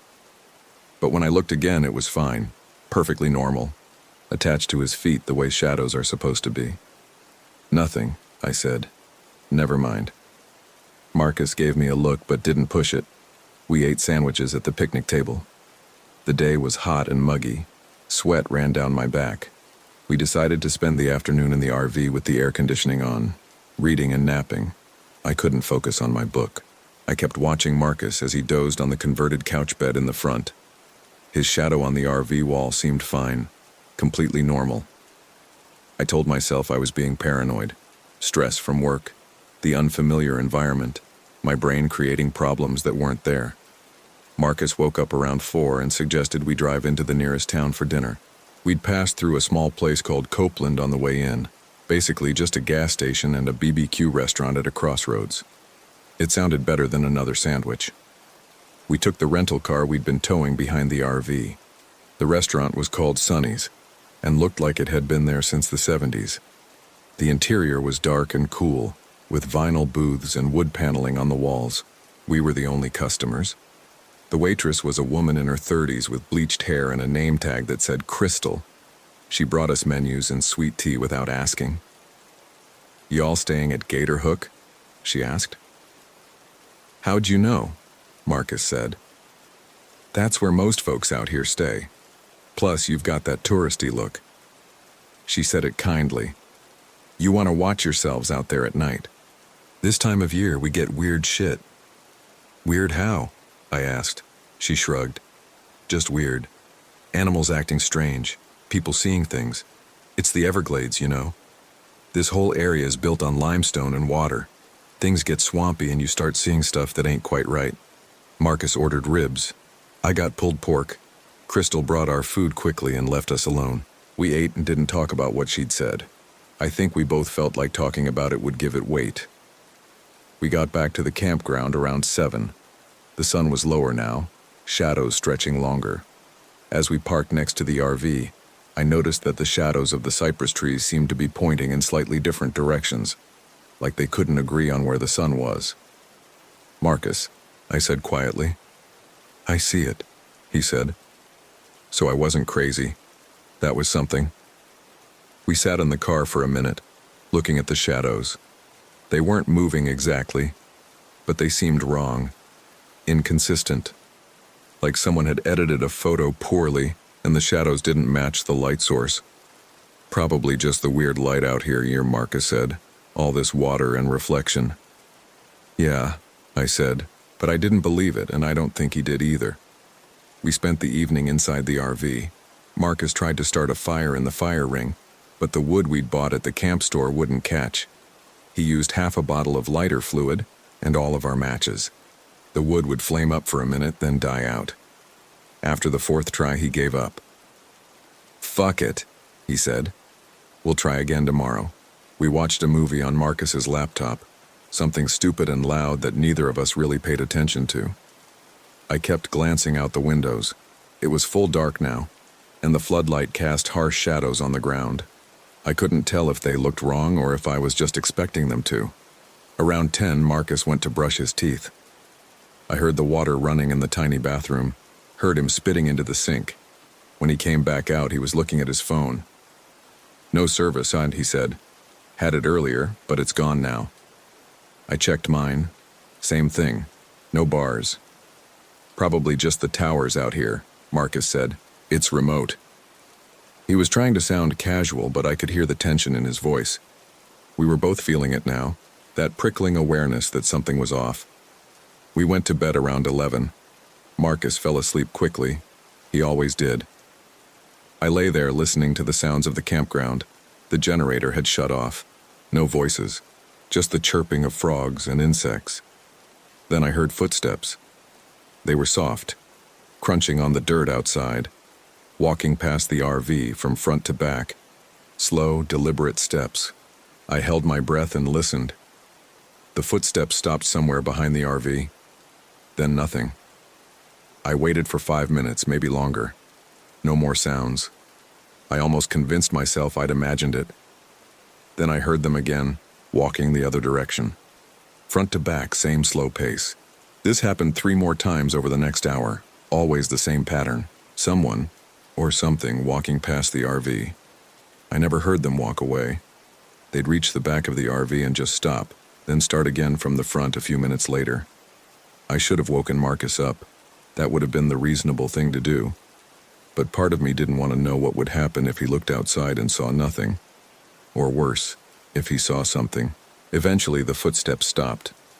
I must have fallen asleep sometime after that, because the next thing I knew, it was morning. Marcus was already up, making coffee again. Sunlight through the windows. Everything normal. "Sleep okay?" he asked. Same question as yesterday. "Not really," I said. I kept hearing footsteps outside. He frowned. "Like an animal?" "No. Like a person walking, back and forth." I didn't hear anything. He poured coffee into 2 mugs.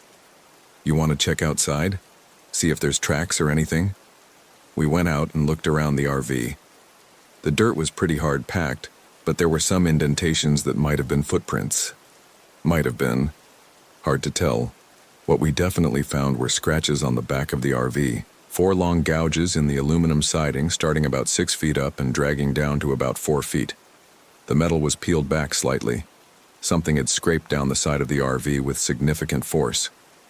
"What the fuck?" Marcus said quietly. We both stood there looking at it.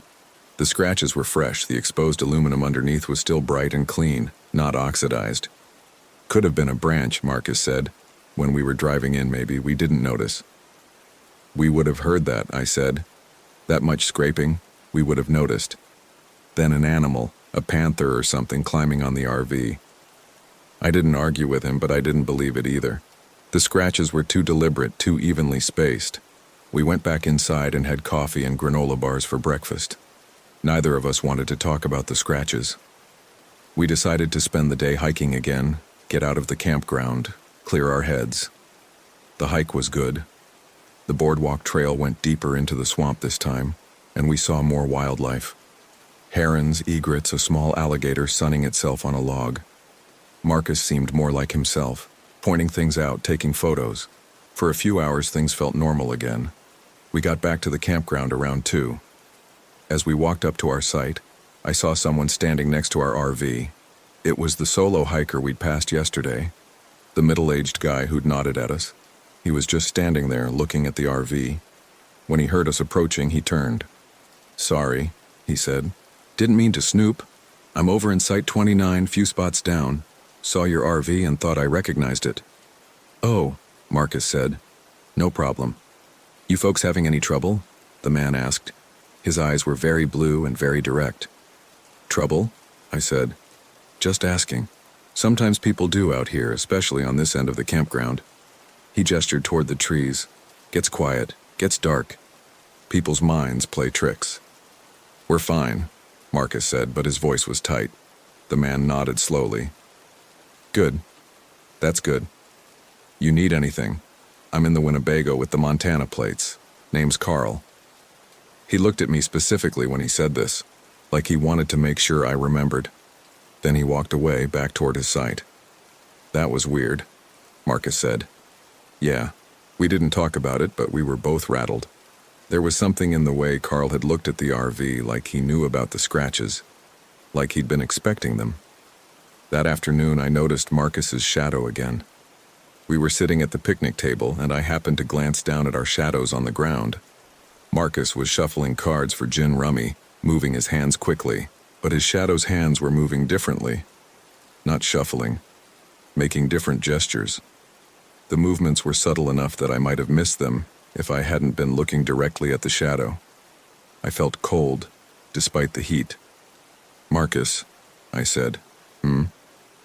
"Look at your shadow." He glanced down. His shadow looked normal. Whatever I'd seen had stopped. "What about it?" "Never mind." But it wasn't never mind. Something was happening, and it was getting worse. That evening, Marcus wanted to try the fire again. He'd bought a fire starter log at the camp store, one of those compressed wax things that's supposed to burn for hours. We set it up in the fire ring and lit it. This time it caught. The flames grew quickly, bright and hot. We sat at the picnic table and roasted hot dogs on skewers made from wire coat hangers. The fire crackled. For a little while, it felt like a normal camping trip. Then I noticed the shadows.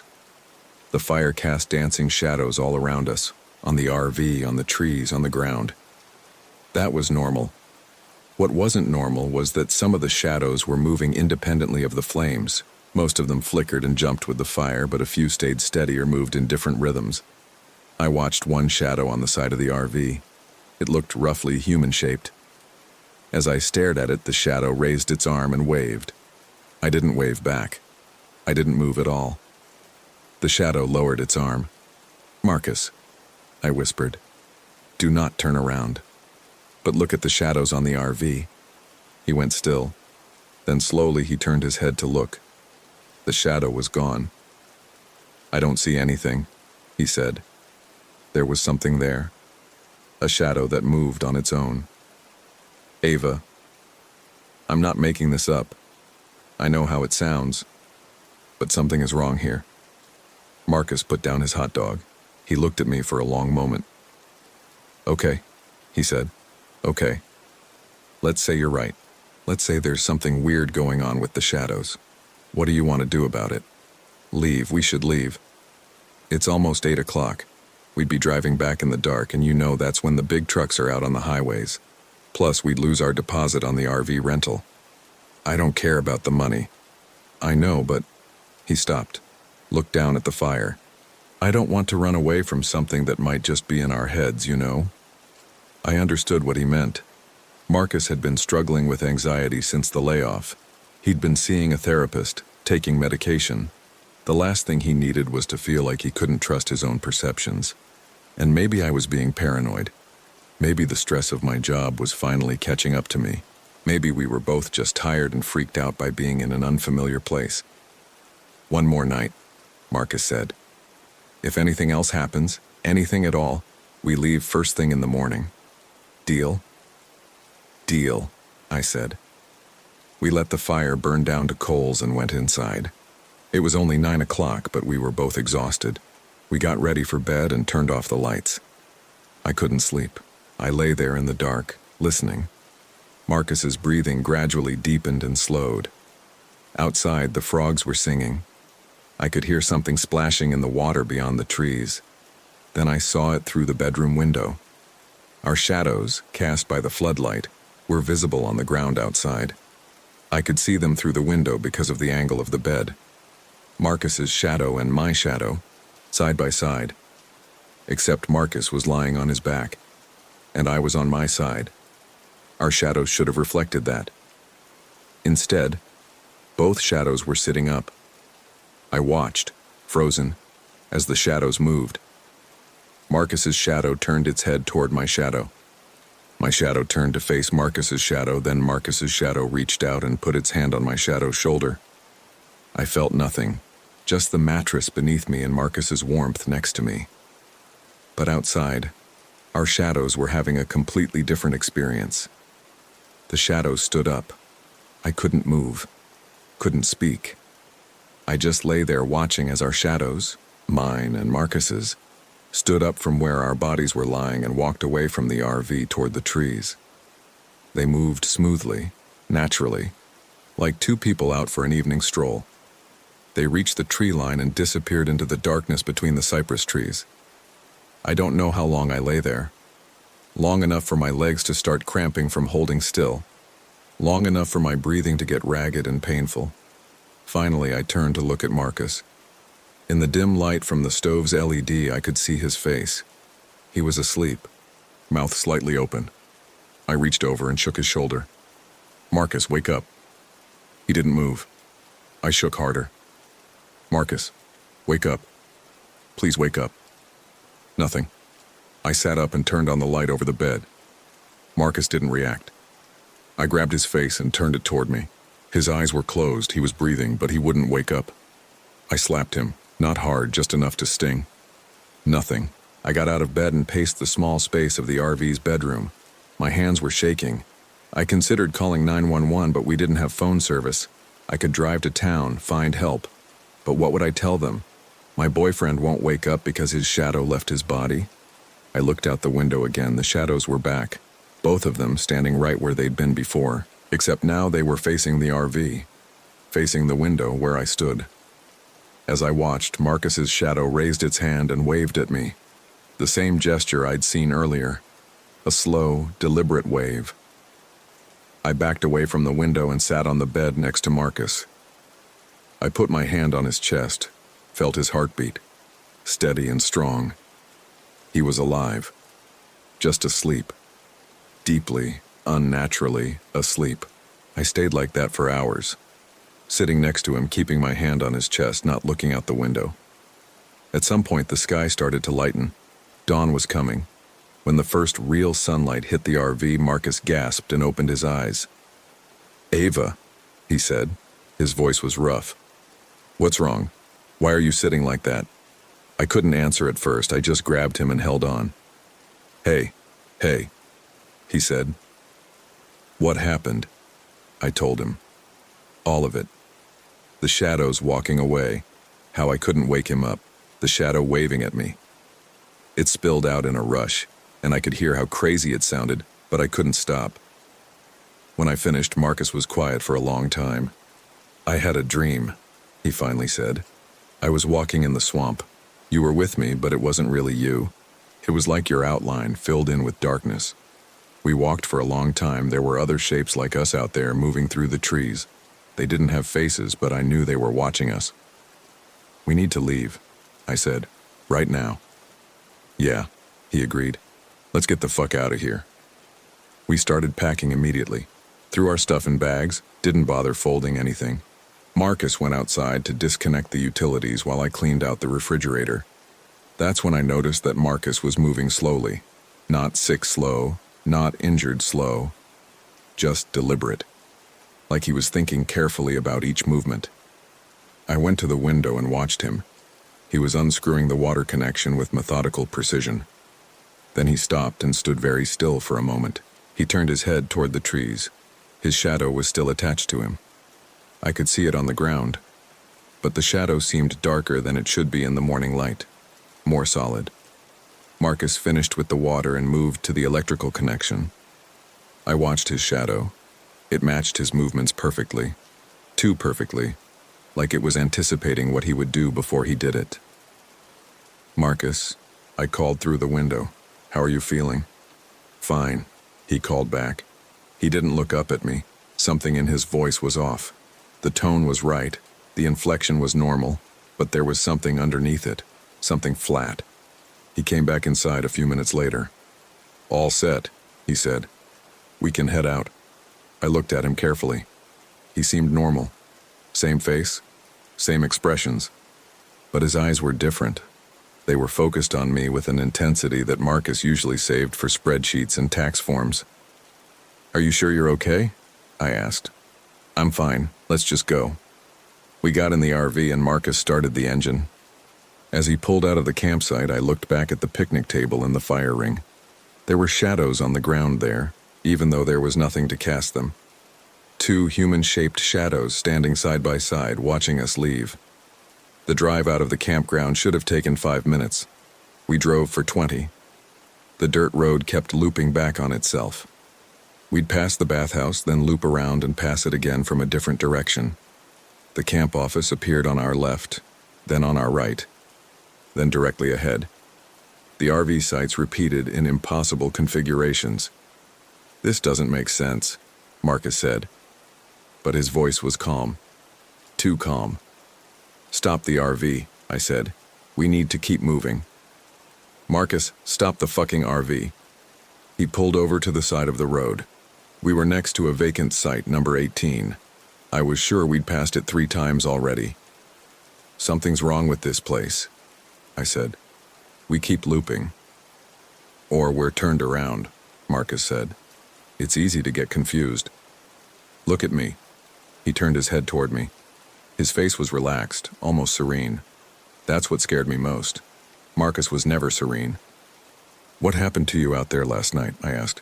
"When your shadow left?" "I don't know what you mean." "Your shadow walked into the woods, I watched it, and you wouldn't wake up until morning." "What happened during that time?" "I was asleep, having a dream." "What kind of dream?" He smiled. It was a terrible smile. Not because it was menacing or cruel, but because it was wrong on Marcus's face. Marcus didn't smile like that. His real smile was crooked, slightly embarrassed, like he was never quite sure if the joke was funny. This smile was symmetrical, empty. "We walked in the dark," he said. "All of us. We walked between the trees where the water is black and the cypress roots grow down forever. It was peaceful, quiet. Everything made sense there."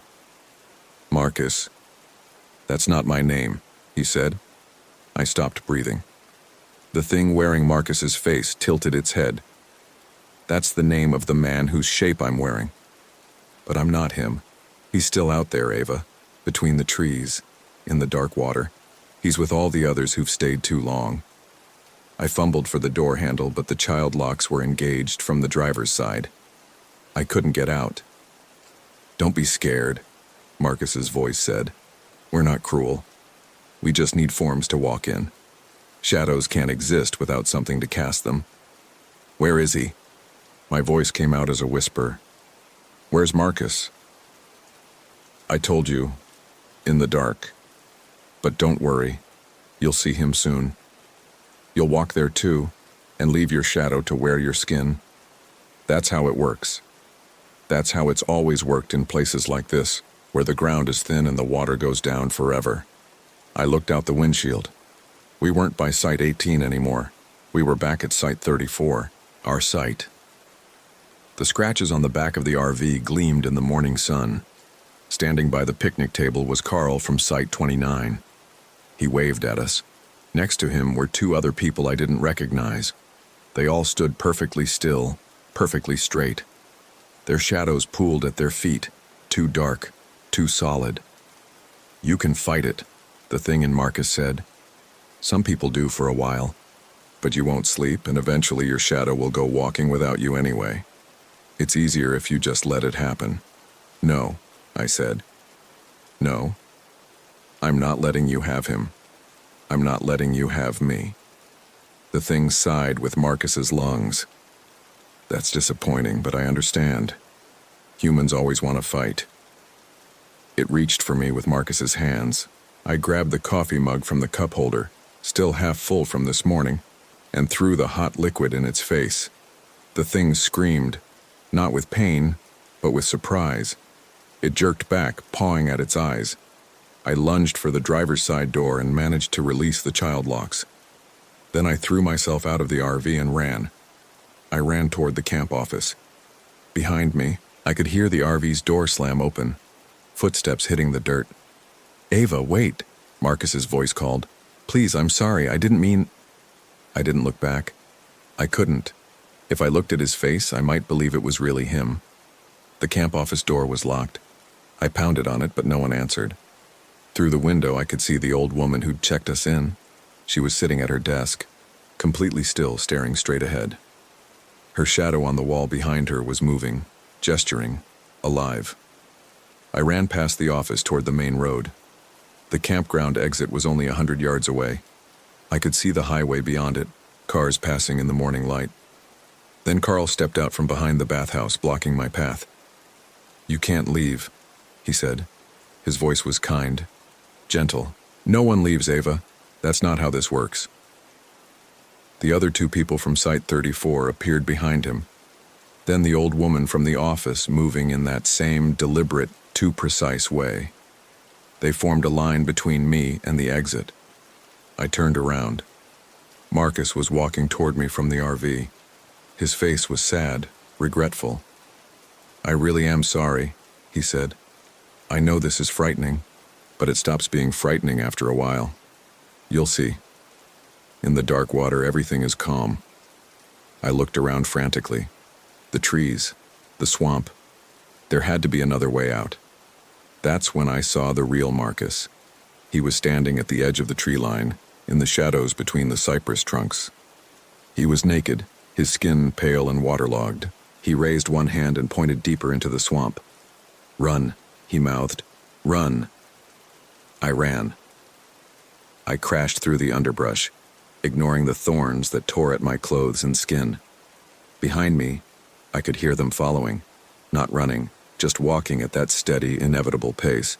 They didn't need to hurry. The swamp was their territory. I reached the standing water and kept going, splashing through knee-deep muck. Something brushed against my leg. A gator, a snake. I didn't know and didn't care. I just kept moving. The cypress trees crowded closer. The canopy overhead blocked out most of the sunlight. I was in the dark now, the real dark, where the shadows lived when they weren't wearing human skin. I don't know how long I ran. Time didn't work right in there. The water got deeper, then shallower, then deeper again. Sometimes I'd see other people standing in the water watching me pass. They all had that same vacant look. Sometimes they'd try to speak, but I didn't stop to listen. Eventually, I found the boardwalk trail, the one Marcus and I had hiked yesterday. I climbed up onto it and ran, my footsteps thundering on the wooden planks. The trail led back toward the campground, but I kept going, hoping it would eventually connect to the main road or another exit. The sun was higher now. I must have been running for hours. Then I saw my shadow. It was ahead of me on the boardwalk, cast by the afternoon sun, but I was running toward it, which meant my shadow should have been behind me. I stopped running. My shadow stopped too. Then it turned around. I could see the outline of it perfectly. My head, my shoulders, the ponytail I'd pulled my hair into this morning. My shadow raised its hand and pointed at me. "Come here," it seemed to say. "Join us." "No," I said out loud. My shadow shrugged. Then it stepped off the boardwalk and sank into the black water without a ripple. I stood there shaking. I couldn't go forward. I couldn't go back. I was trapped on a boardwalk in the middle of a swamp, surrounded by dark water and living shadows. Then I heard a boat motor. I turned and saw a small airboat coming through the trees, its huge fan churning the air. An older man in overalls and a fishing hat sat at the tiller. He pulled up alongside the boardwalk and killed the engine. "You lost?" he asked. "Please," I said. "I need to get out of here." He looked at me for a long moment. "You're from that RV park, aren't you?" I nodded. "Thought so. You got that look. Climb in." I didn't hesitate. I jumped into the airboat and he started the motor again. We skimmed across the water, weaving between the cypress trees. I looked back once and saw them, all of them, standing on the boardwalk watching us leave. Marcus was there, and next to him was a shadow that looked like me. The man drove for maybe 20 minutes before we reached a canal that led to a boat ramp. He pulled up and tied off the airboat. "There's a gas station up that road about half a mile," he said, pointing. "You can call someone from there." "Thank you," I said. "I don't know how to—" "Don't thank me yet. You might not want to." I looked at him. He was old, maybe 70, with deep lines around his eyes. "What do you mean?" "You left your shadow back there," he said. "That's not something you get back. You'll notice it over time.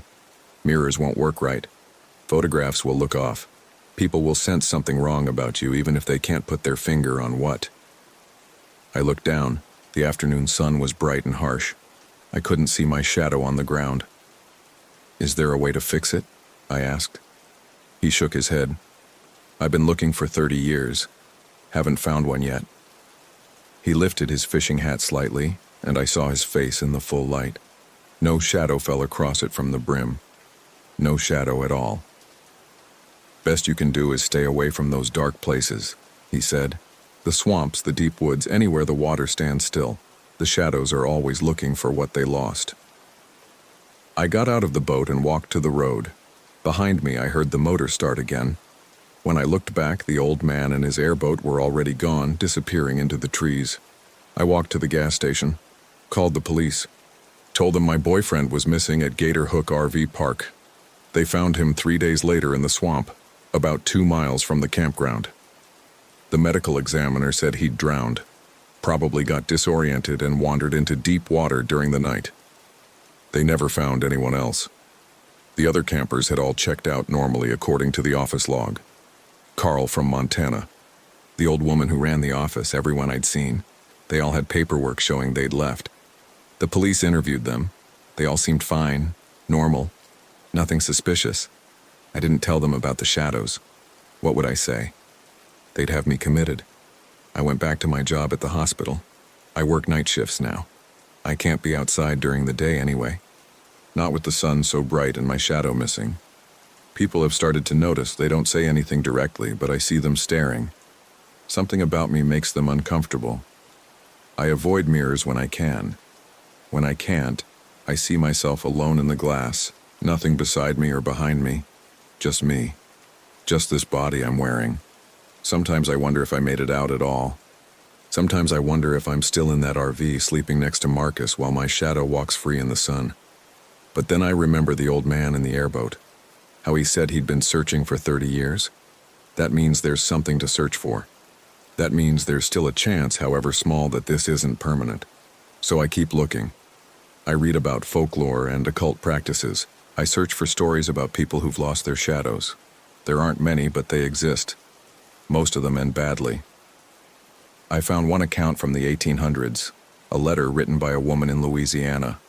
She described seeing people in the bayou who cast no shadows. She said they were the ones who'd made bargains with the darkness.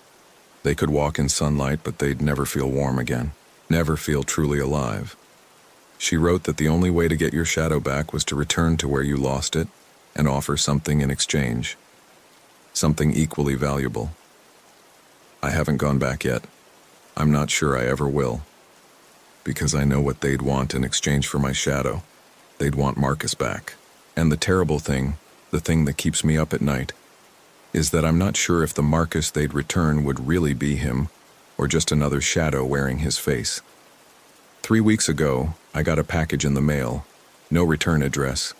Inside was a single photograph. It showed the picnic table at Site 34 of Gator Hook RV Park. Sitting at the table were 2 people. One was Marcus, the other was me. We were both smiling, but in the photograph neither of us cast a shadow.